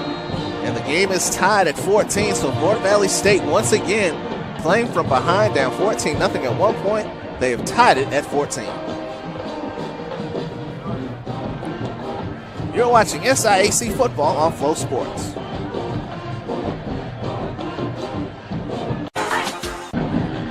Well, if you're just joining us, just come back. You missed the kickoff return by Draylon Freeman. Got it all the way near the 40-yard line on the ensuing kickoff after Fort Valley State and Benedict. The game tied at 14. Penalty marker was thrown. This might be against the Tigers. Illegal block in the back. Good return back. About a 35-yard return for Freeman, but it'll be wiped off somewhat. Once again, Fort Valley State down 14-0. Morehouse is actually trailing 14-0 in its game yesterday against Miles, and came back. And on the final play of the game, Michael Sims with a 39-yard touchdown pass. And Morehouse is playing. They're playing well. They're playing well. Morehouse is. They went up to Arkansas Pine Bluff and beat them. I think they've won. They're 3-0, right? 4-0. Look at this. At the end of the play right here, Freeman and a couple of the Fort Valley State players got involved. Yeah, it is. Let's take another look at that. looking at the end of this play. So Freeman out of bounds near the 38, and then I believe couple of Fort Valley State players pushing and shoving on the sideline. That's Tyler Moore right there. And personal foul actually went against Benedict, so they push him all the way back to the 10-yard line. All the way back to the 10-yard line. But yeah, Morehouse is playing really good football, 4-0 this season, and broke a 3-game losing streak to Miles in a dramatic way yesterday up there in Soldier Field in Chicago. It was a fantastic game. Right now, we got another fantastic game on our hands here. Fort Valley and Benedict tied at 14, although the scoreboard here at Charles Johnson Stadium does not reflect that yet. And we'll find out when that comes about. On first down, and a good gain on first down. Another running back. Well, they actually got the play clock working now. So they didn't have it none in the first half. Raheem Jennings on the carry. And it's working. So that should help the quarterbacks out. Jennings gets it out to the 19-yard line. That'll be a 9-yard gain for Jennings. Second down. So a holding penalty and an unsportsmanlike conduct penalty. So 20 yards of penalties on one play for Benedict. And that's why they had to start from the 10. Here's Harris. And a nice job by the Fort Valley State defense. He will stretch forward to get the first down. But he got about 2 yards, so out to the 21-yard line. The Tigers really need to answer because Fort Valley has really took over the momentum. They dominated the second quarter. So the scoreboard has been updated to reflect the score is tied. Here's, our score overlay here is tied to the scoreboard here. So it's probably what a lot of Fort Valley fans are probably wondering why they didn't get their points. There you go. And Jennings on the carry. Picked up about a yard. Again, Fort Valley State, they seem to get momentum after halftime. They've got some more here. It's Cameron Young on the tackle. He came in as one of the team's leading tacklers. Junior from Eastman, Georgia. Second down and 10. I should call it a long 9 here. Second down from the 22. 4 wideouts for Benedict. Jennings was going to go in motion, went to the wrong side. Now comes back to the far side. And Harris to throw. Looks right side, has his man, passes complete to Willis. And Willis gets across the 25 and swarmed under by a group of Wildcats. Andrew Robinson on the stop. Well, one thing we really haven't seen, Harris really picked them apart in the first quarter. And we haven't seen him go deep that much here since the first quarter. Third down. Need 5 for a first down. Got to get it to the 31-yard line.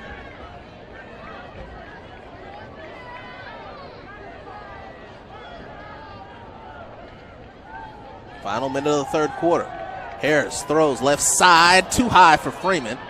Good coverage by Aaron Dorr, one of the linebackers. And it will bring another fourth down and another punt for Benedict is coming up. Hey, one thing about Harrison, he gets in a slump, he can really be off. And I thought it was going to be a good day for him. He came out on fire, but he has really slowed down since the end of that first quarter. Trail back to punt again. Smothers to receive the kick, standing at his 40-yard line.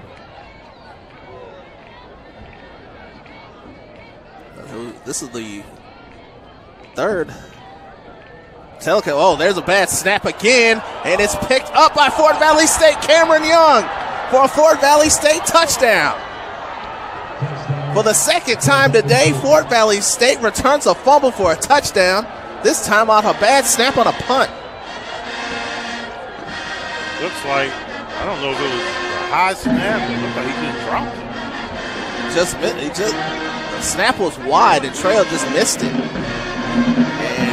it's picked up, I believe, number 19, Cameron Young, who we were just talking about earlier, making a stop. He comes up with the fumble recovery, takes it in for the touchdown. And Fort Valley State, down 14-0 at one point, has tied this game, is now about to take the lead. Well, they have taken the lead, 20-14. 24 seconds left as Gutierrez comes in for the extra point. I was getting ready to say this is the third telecast we've had with the SIAC, and all 3 games have been decided by a touchdown or less, as Gutierrez's extra point is blocked. That's huge. That's a huge play in this game. We saw a couple of missed extra points last week in the Fort Valley State Wilds game come back to haunt the Golden Bears. This one goes against the Wildcats. Block this for the Tigers. That's a big time block. And that could be a difference between winning and losing there. 20-14, Fort Valley State on top of Benedict. You're watching SIAC Football on Full Sports.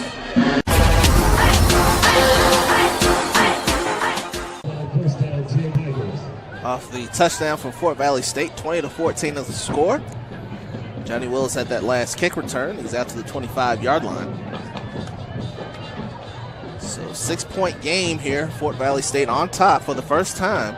20 unanswered points by the Wildcats. Harris under pressure. He's going to be taken down again.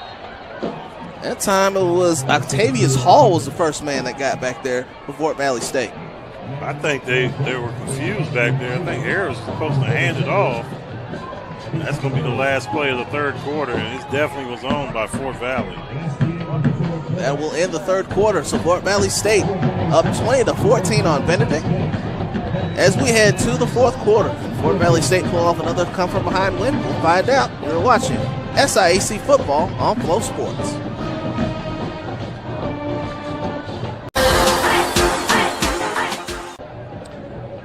Set for the fourth quarter. Benedict, after the 5-yard loss from Harris to end the third, facing 2nd and 15. Harris a throw over the middle. Pass caught, wide open man, it's Willis. Willis into the secondary across the 40 to the 41-yard line. That one is good for 21 yards, and that'll be a first down for Benedict. And that's what he did a lot of in the first half. Quick passing in the open of the zone, in the middle of the zone, and it was effective. And they did a hurry-up offense. It wasn't like he was taking his time, and they moved the ball extremely well in the first half. 21 yards to Willis. Now Harris rolls to his right, throws again, and that pass is caught. What a play by Danye Washington, a junior from Augusta, and he's got another first down to the 44-yard line. As you can see, picking up the pace a little bit. He's using Phillip Brown out there as a decoy, the backup quarterback who can really run. So looking at both situations. That will go for 15 yards. To the 44-yard line now of Fort Valley State. So Benedict trying to get the game-time touchdown and take the lead on the extra point. Right now, they're at the 44. Harris straight back, under pressure, throws, wide open man again. And that pass is caught by one of the other fullback. That's Kenneth Robinson on the catch, the freshman from Johns Island, South Carolina. And I'll get down to the 30-yard line. That's another 11 yards for Benedict. Yeah, good play right there by Harris, not taking the sack, just finding a guy open. This is the Harris that the Benedict fans like. They want to see him moving and speeding up the game. When he takes his time and really at a slow pace, he really struggles. He plays better at a fast pace. The last play was 14 yards from the 44 to the 30-yard line, so we got first down at the 30. 3 wide receivers. Harris quickly to his left, stops, comes back, throwing for the end zone. It is caught. What a catch by Draylon Freeman. Touchdown, Benedict. 30 yards. Then the game is tied. What a play by Harris. I tell you, he improvises well. He did that, pointed to the back of the end zone, and he put that run right on the money. He looked like he was in trouble, avoided the sack, and he took a hit. But he threw that on the money right there. Put the biscuit in the basket, as they say. So the 30-yard strike, and this is the type of pace that Benedict likes. The fast pace They come right down the field after the Fort Valley State fumble return touchdown, and now the game is tied. Extra point is pending. And got their fans back in. This is a huge, huge extra point here. Tinoco for the lead. He's got it. And Benedict is back on top, 21-14. One-point game for Benedict. You are watching SIAC Football on Flow Sports. You take one more look at Harris's touchdown to Franklin.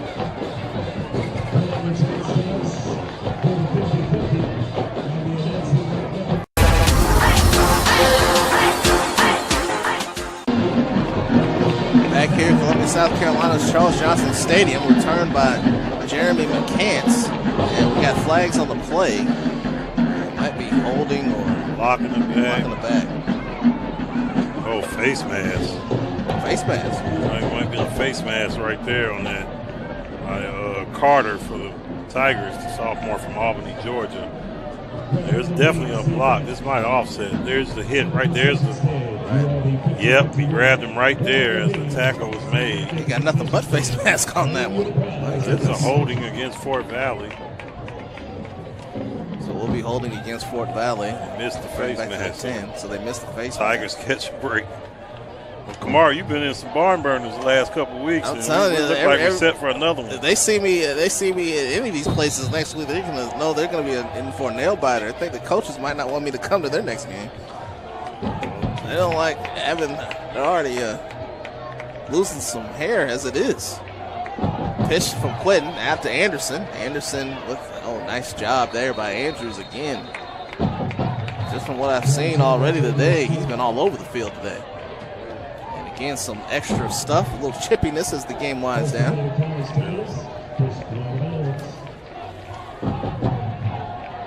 mean, this has become a very heated contest between Fort Valley and Benedict the last couple of years.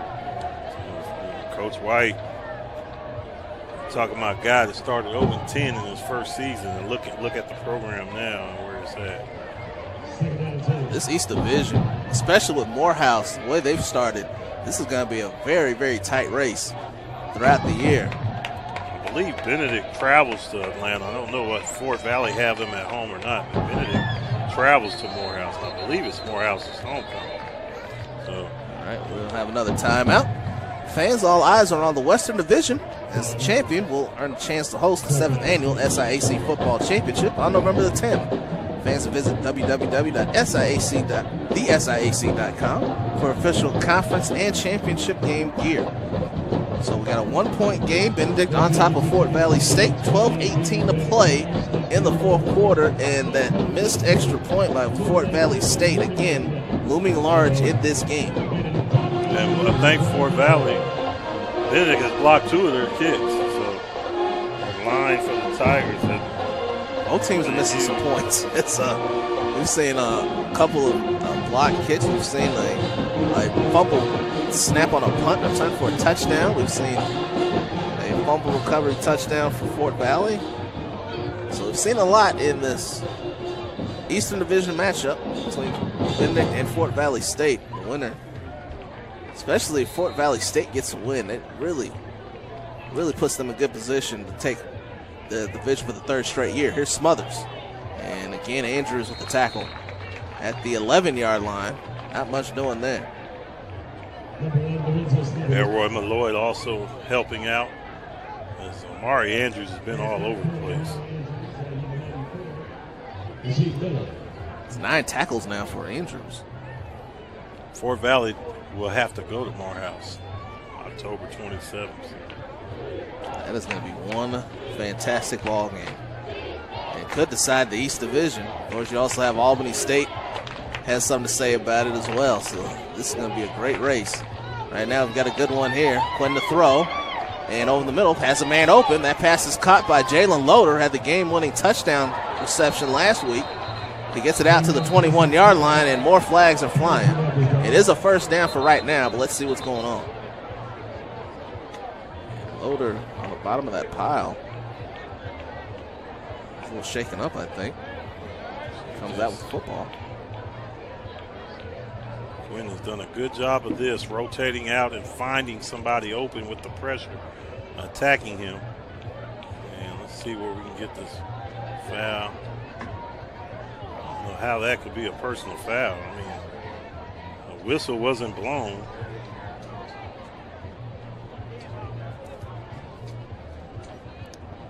Matthew Anthony probably going to be called for jumping on top of the pile. Take one more look right here.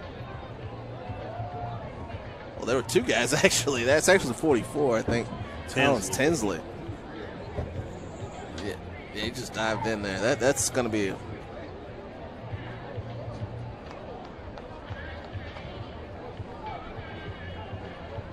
that'll be a big penalty if that's what the call is. So sportsmanlike conduct against Benedict, and as if Fort Valley needed help moving the ball down the field. And last dive, and a really unnecessary play right there by Anthony. And then the ref saw it was right in front of the ref too. The ref is coming in, trying to umpire bodies, and you do something like that, it's going to get detected. Yeah, it's already been assessed. They moved the ball up to the 36-yard line, trying to see who the injured player is for the Tigers. That might be Amari Andrews. There's Andrews standing right there. Looks 18. That's Shaquille Husser, senior from Cross, South Carolina. So he's one of the. Yeah, good to see him walk off on his own power. That's a good sign for Benedict College.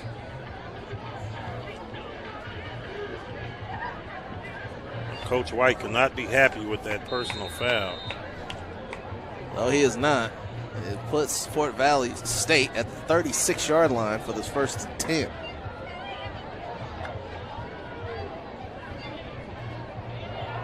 Quinn takes it straight up the middle off the fake to Shipman.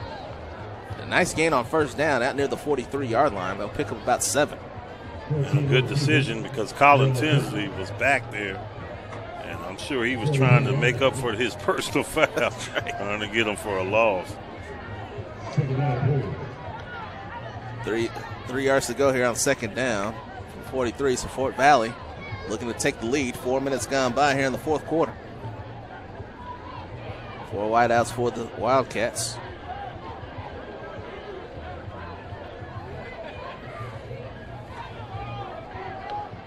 Play clock to 5. Quinn to throw. Left side pass incomplete. Good play by Anthony. And Shipman was the intended target. He's looking for a flag, not going to get one. That was a good play by Anthony. As you can see right here, he jumped the route. He saw it all the way, wants to break, and he had his hand right in there to knock the ball out. I guess the coaches were looking at that opposite hand for Fort Valley. Thought he might have been holding him on the backside, but pretty good defense by Anthony. 3rd and 3 now. Every third down now is going to be big as the game winds down. Quentin right side. Mack has it at the 48-yard line. That's going to be a first down. And that'll be good for 9 yards. That might have been Quentin's best pass of the day. I mean, he really put something on that and got it out quick to get the first down. First down 10.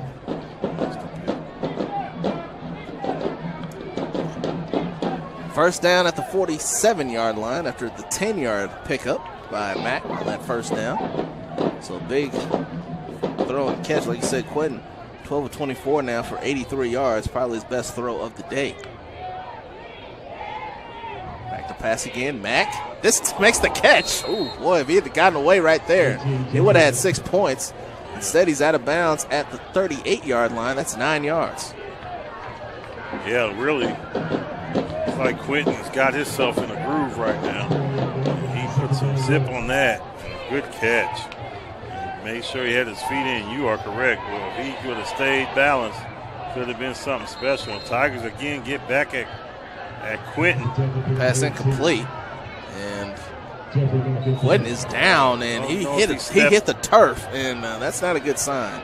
I don't know if he stepped on his foot or what. And some of the Fort Valley State linemen are unhappy with, it's like Charles Williams.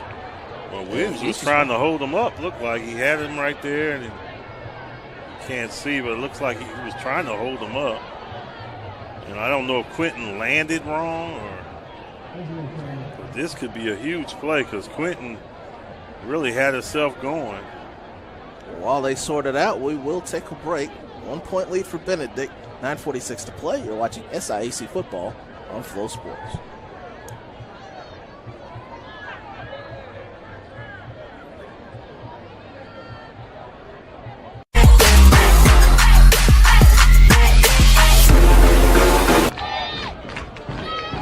So Quentin out after that last play, and it looks like Jeremy McCants is going to take the snap on 2nd down and 1.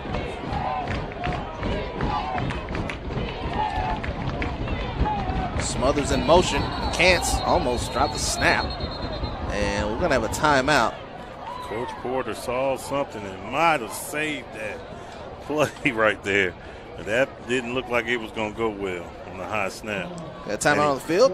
U.S. Best News recently released its list of the top HBCUs, and 4 SIAC schools were in the top 15, and 8 SIAC schools were in the top 50. The SIAC prides itself on being a league whose institutions develop strong minds geared for success through self-actualization, blending tradition with the future since 1913. This is the SIAC, and we play hard. He might have called that timeout to get Quentin back in there. That is another good point. For this key 3rd down and 1. We want to remind you, next Saturday we've got 2 games being streamed. We'll have the game between Lane and Tuskegee at 1 o'clock Central Time. And then at 5 p.m. Eastern Time, Allen will take on Clark Atlanta in non-conference action. Tuskegee has never lost to Lane. Will the upset happen next Saturday? Tuskegee hasn't lost to too many people.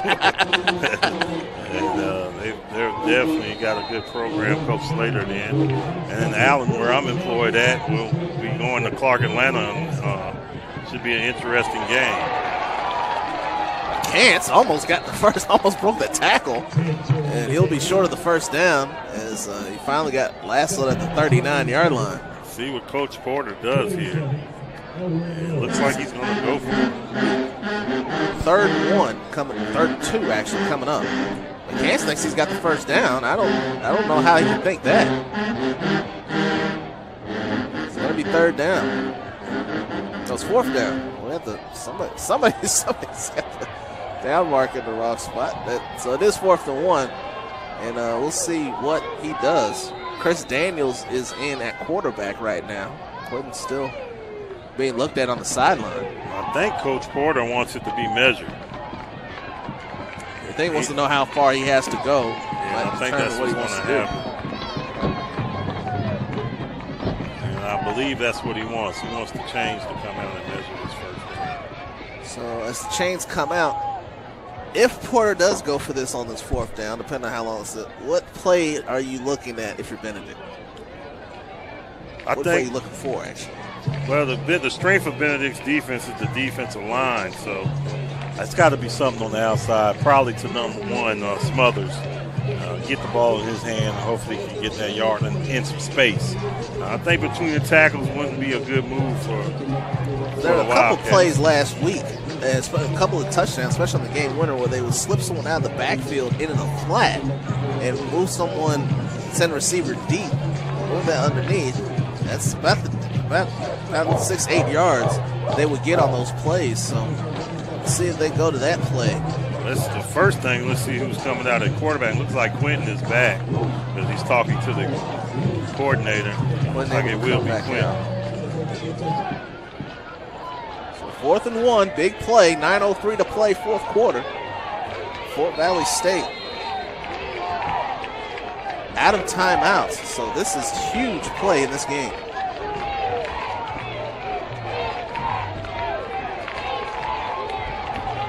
Quentin, and he fumbled it. Smothers picks it up, and he'll be stopped short. And Benedict will have it on down. Smothers got to the 40-yard line. That's a loss of a yard, and the gamble does not pay off this time for Fort Valley State. Yeah, I was kind of looking for Fort Valley to just give it to them in that read option that they usually do, coming straight across. I think the option wasn't a good choice. The Tigers' defense is too fast, And for them to do that option, you already losing 5, pushing them back. But I thought if they would have did the option, the read option with them, they had a chance, especially with Quentin coming back. He's been running well too. They let the ball slip out of his hands. He tried to pitch it. That may have messed up the timing on that play as well. So in any event, Benedict has the ball at the 4-yard line. Now Fort Valley State has no timeout. Still plenty of time left in the game. But Fort Valley needs to stop. Down by a point. This is Jennings straight up the middle. Jennings still going across midfield, and he is in for Fort Valley State territory. That's 11 more for Raheem Jennings. Raheem Jennings is a bulldog, and they like to use him in the second half to wear teams down, the junior from Hetsville, Georgia. And I tell you, this is a key drive for the Tigers, especially with Fort Valley having a good kicker. So it's a key drive for them. Third carry of the game for Jennings. And he's got 21 yards.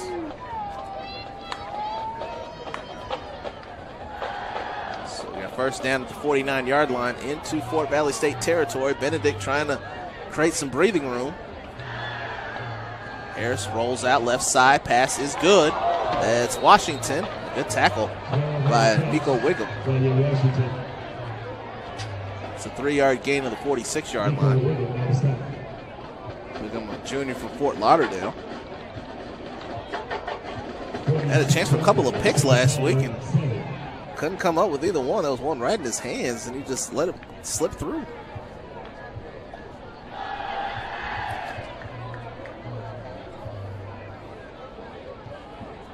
Second down and 7. Second down and 7. 3 wide receivers for Benedict. And Harris will keep it on the right side. Well, he held that pretty long there. Yes, he did. Good fake there by Harris. He gets down to the 42-yard line, and so as we always say in the fourth quarter, big third down. 3rd and 3 now for the Tigers.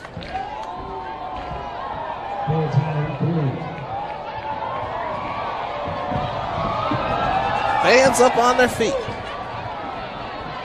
here in Columbia, South Carolina.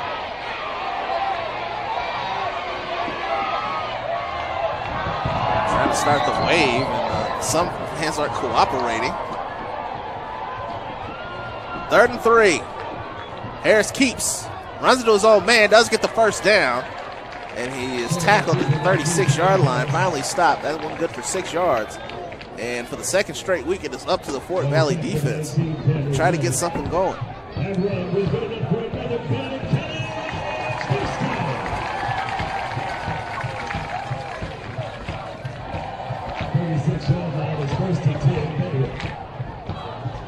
So a 6-yard gain for Harris. Harris now with a net of 11 yards rushing. He's got 247 yards passing, 16 for 21. Efficient day for Dominique Harris. Riding on this drive for Benedict here. 36 first down. Harris again takes the left side, bowling people over as he gets down near the 31-yard line. 5 more yards as Benedict trying to run some clock, and we've got a flag that flies in way late. And this is going to be on Fort Valley. Coaches are already on the field. The players are pushing the guy back. Another after snap penalty. Big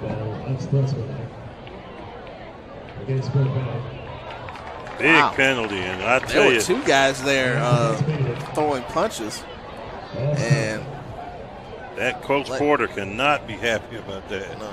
Number 77, the offensive lineman Kellen Williams for Benedict, and number 48, Morris Bryant. Morris Bryant involved again in extracurriculars. So the penalty's offset. We'll replay the down.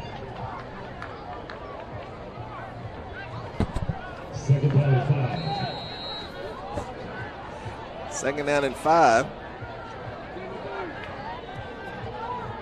Again, Fort Valley's defense needs to stop, down by a point. And Bennett trying to run out the clock. And they can because Fort Valley's out of timeouts. At the 5:35 mark. Harris taking his time. Jennings and McClendon in the backfield. Wideouts for Benedict. Harris gets the snap, takes it straight up the middle, tries to run someone over. He gets picked up. Watch out. He's 240 pounds. He's hard to bring down, and Harris is upset at the referee. He is right in the face of the center judge. And oh boy, the center judge really shows some restraint right there. I thought he was going to throw a flag on Harris. Harris was really upset. Well, I think the whistle was blown, then the hand was in his face. Wow. And I think that's what he was upset about more than anything, about the face mask. Wow. He did take it to the 29, so he got 2. Yeah, that's what he was talking about, the face mask. Well, he could not have been happy. I think, as you can see on the replay, I think the hand was stuck in the face mask, and that really got Harris a little pump up. If you look on the POW when he was running, when he got hit, watch the hand that goes up in the face mask right there. Looks like it might have got in his eye. A couple of guys right there. Have a timeout. Got to be by Benedict. Yeah, it's got to be by Benedict because Fort Valley's out. Yeah. Harris got to keep his composure because the Tigers are in striking distance. They have a young kicker. He's a freshman, so his range is kind of limited after having Torrey Mims for 4 years, and then he went to a new kicker this year. Mims is now a student assistant for the Tigers. The race to Rock Hill has begun for the 2018 SIAC Cross Country Championship. It takes place in Rock Hill, South Carolina on November the 2nd. Guys can follow the SIAC on Facebook, Instagram, and Twitter at the SIAC for all access coverage.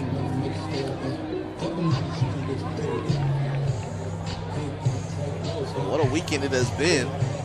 Not just with the SIAC, but we had 5 games on FloFootball this weekend. So biggest weekend in FloFootball history.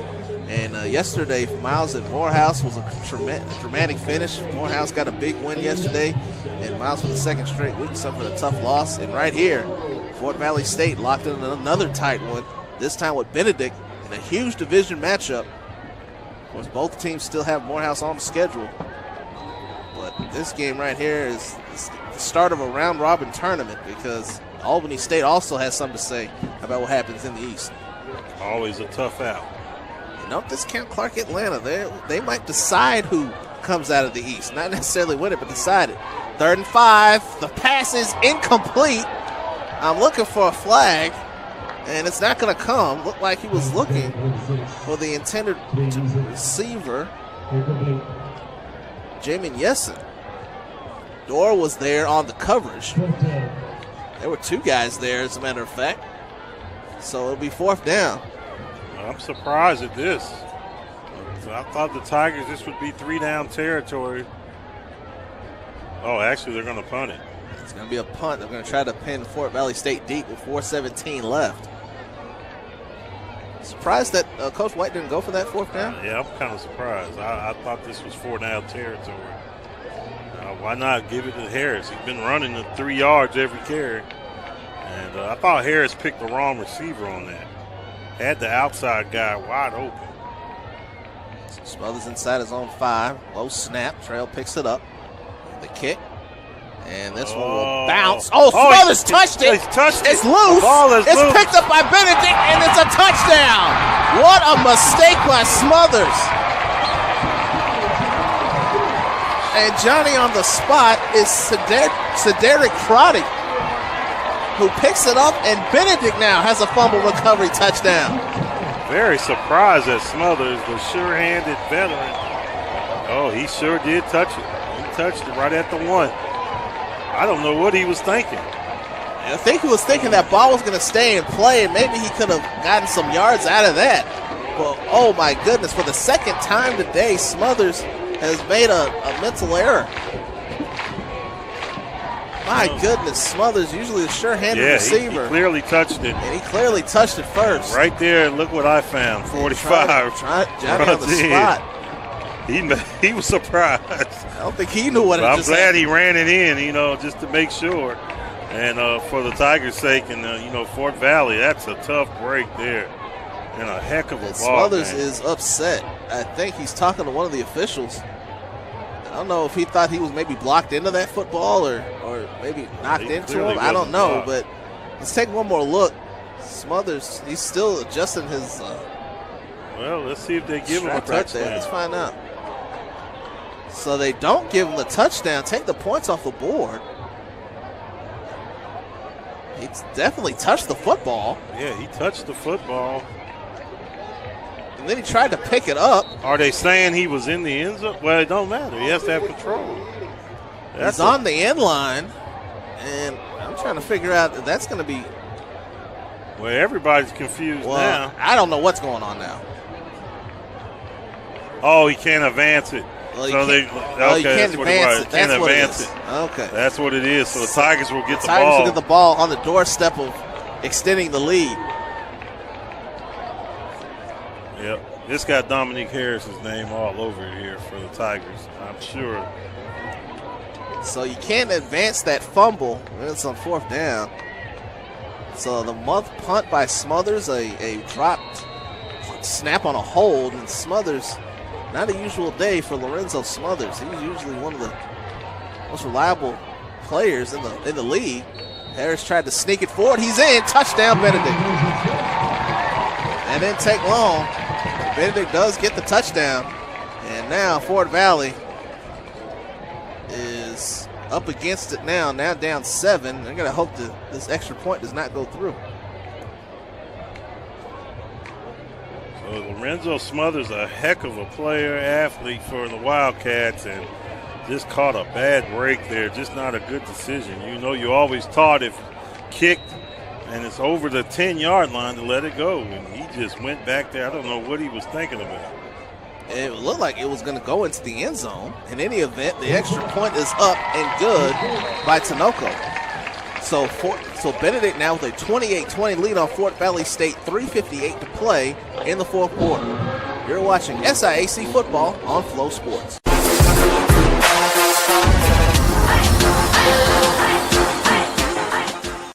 Here's the kick. It's taken at the 15 by Shipman. Shipman tries to reverse field. He has room down the sideline. Watch out. Shipman across 40 all the way out to the 48-yard line. Just what Fort Valley State needed. A great return by A.J. Shipman. That's been a 33-yard return. Yeah, Shipman with a heck of a play reversing it as he came to the right side, and then the Tigers looked like they over-pursued it over there and took some bad angles on a great reverse right there, and then he picked up some good blocking. 3:48 to play here in the 4th quarter. Fort Valley State needs a touchdown and a 2-point conversion to tie the game. And Quidden, 5 wide receivers set. Quidden 13 of 25 for just 92 yards, but has his team in position to win. Also has 69 yards on the ground. And here's Smothers. He's trying to atone for his mistakes. And here's Smothers. Lorenzo Smothers, don't count him out. He's a great football player. He gets it down to the 42-yard line. That's 9 more for Smothers. And Smothers slow to get up as Robert Cummings was on the tackle and then lost his helmet. Yeah, he'll have to come out the game. So Smothers. So Wajuan Smith on the tackle. He used to protect that ball. He's really carrying it kind of reckless. 33-yard return by Shipman. And a 9-yard run by Smothers has the ball at the Benedict 42-yard line. 1st and 10 with 3:08 to play. Smothers wrapped up in the backfield. Collins Tinsley with the stop in the backfield. That would be a loss. I tell you, the Tigers have had a hard time getting Smothers and Quentin back there in the backfield, and they finally got one right when they needed it. Make it tougher for the Wildcats here. 3rd and about 6. Lost 5 on the play.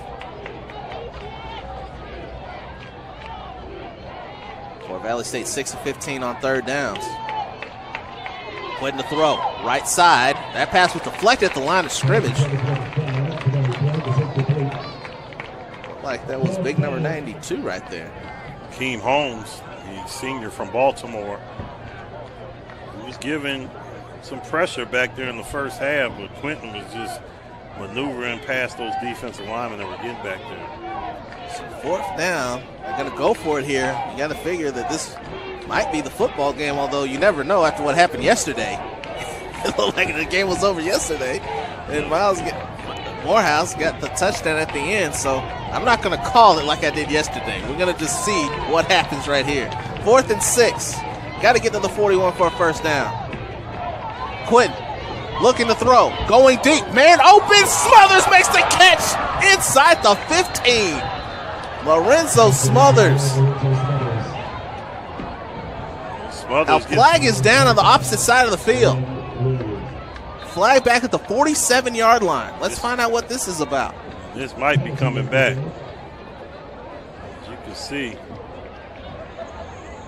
Well, no, it might be going against the Tigers. There's a clapping from the Fort Valley side. Offsides. Wow.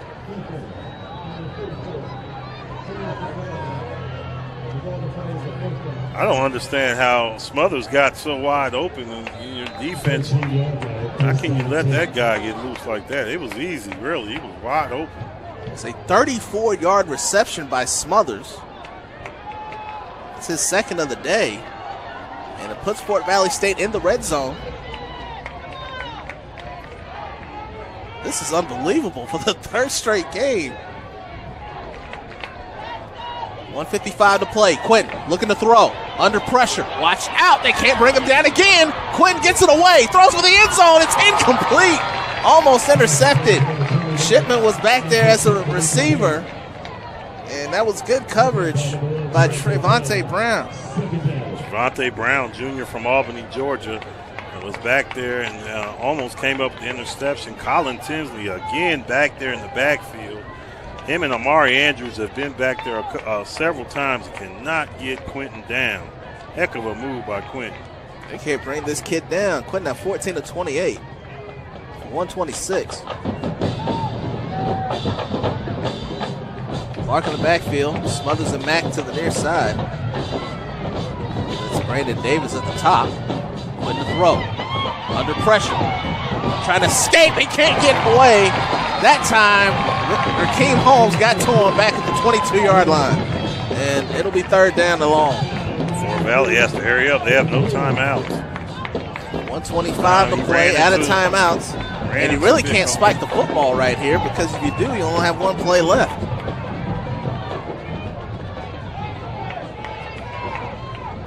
Clock is ticking now, under 1:15 to play.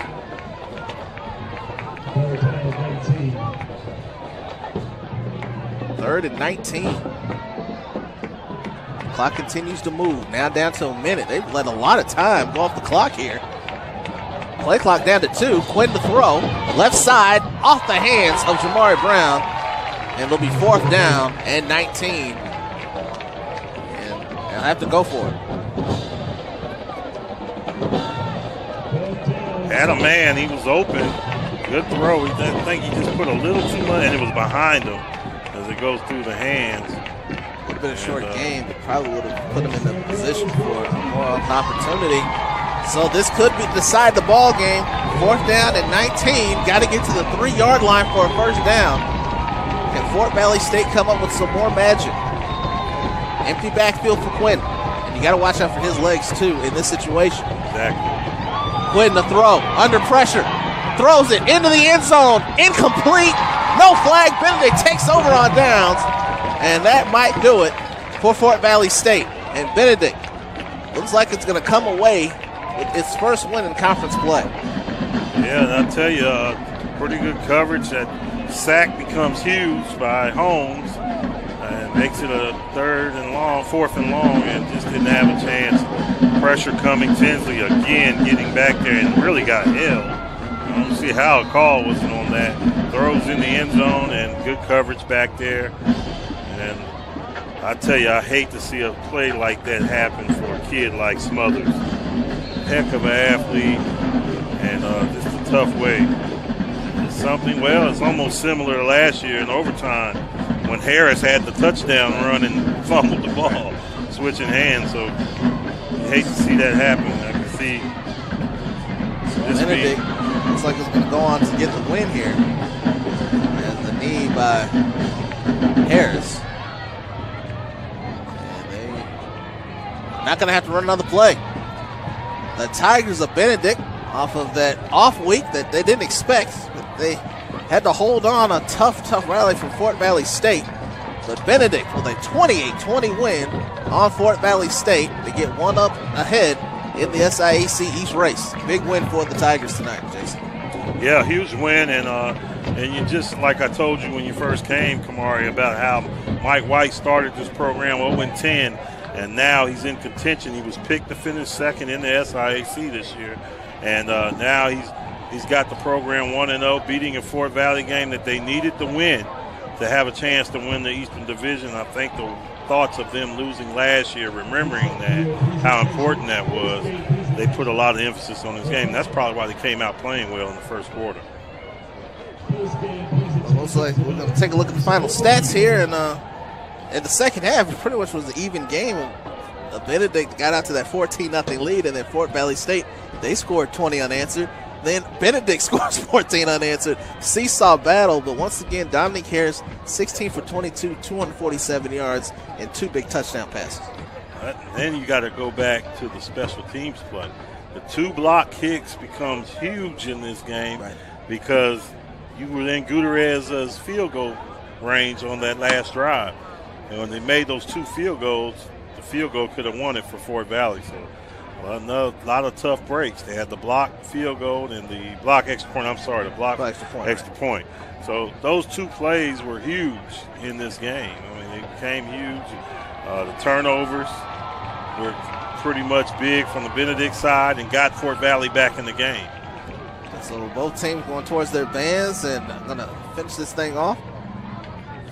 So for Jason James, I'm Kamari Darrington. And, of course, James Crenshaw doing our producing, doing a great job as always. We say so long from Columbia, South Carolina's Charles Johnson Stadium. Coming up next week on Flow Sports, games at 1 p.m. Central Time as Lane takes on Tuskegee. And at 5 p.m. Eastern Time, Allen takes on Clark Atlanta. So 2 good games being streamed next week on Flow Sports. Jason, once again, thank you very much for filling in for me there. Anytime. So for everyone that's working here for us at Flow Sports, I'm Kamari Darrington saying good night from Columbia, South Carolina. You've been watching SIAC Football.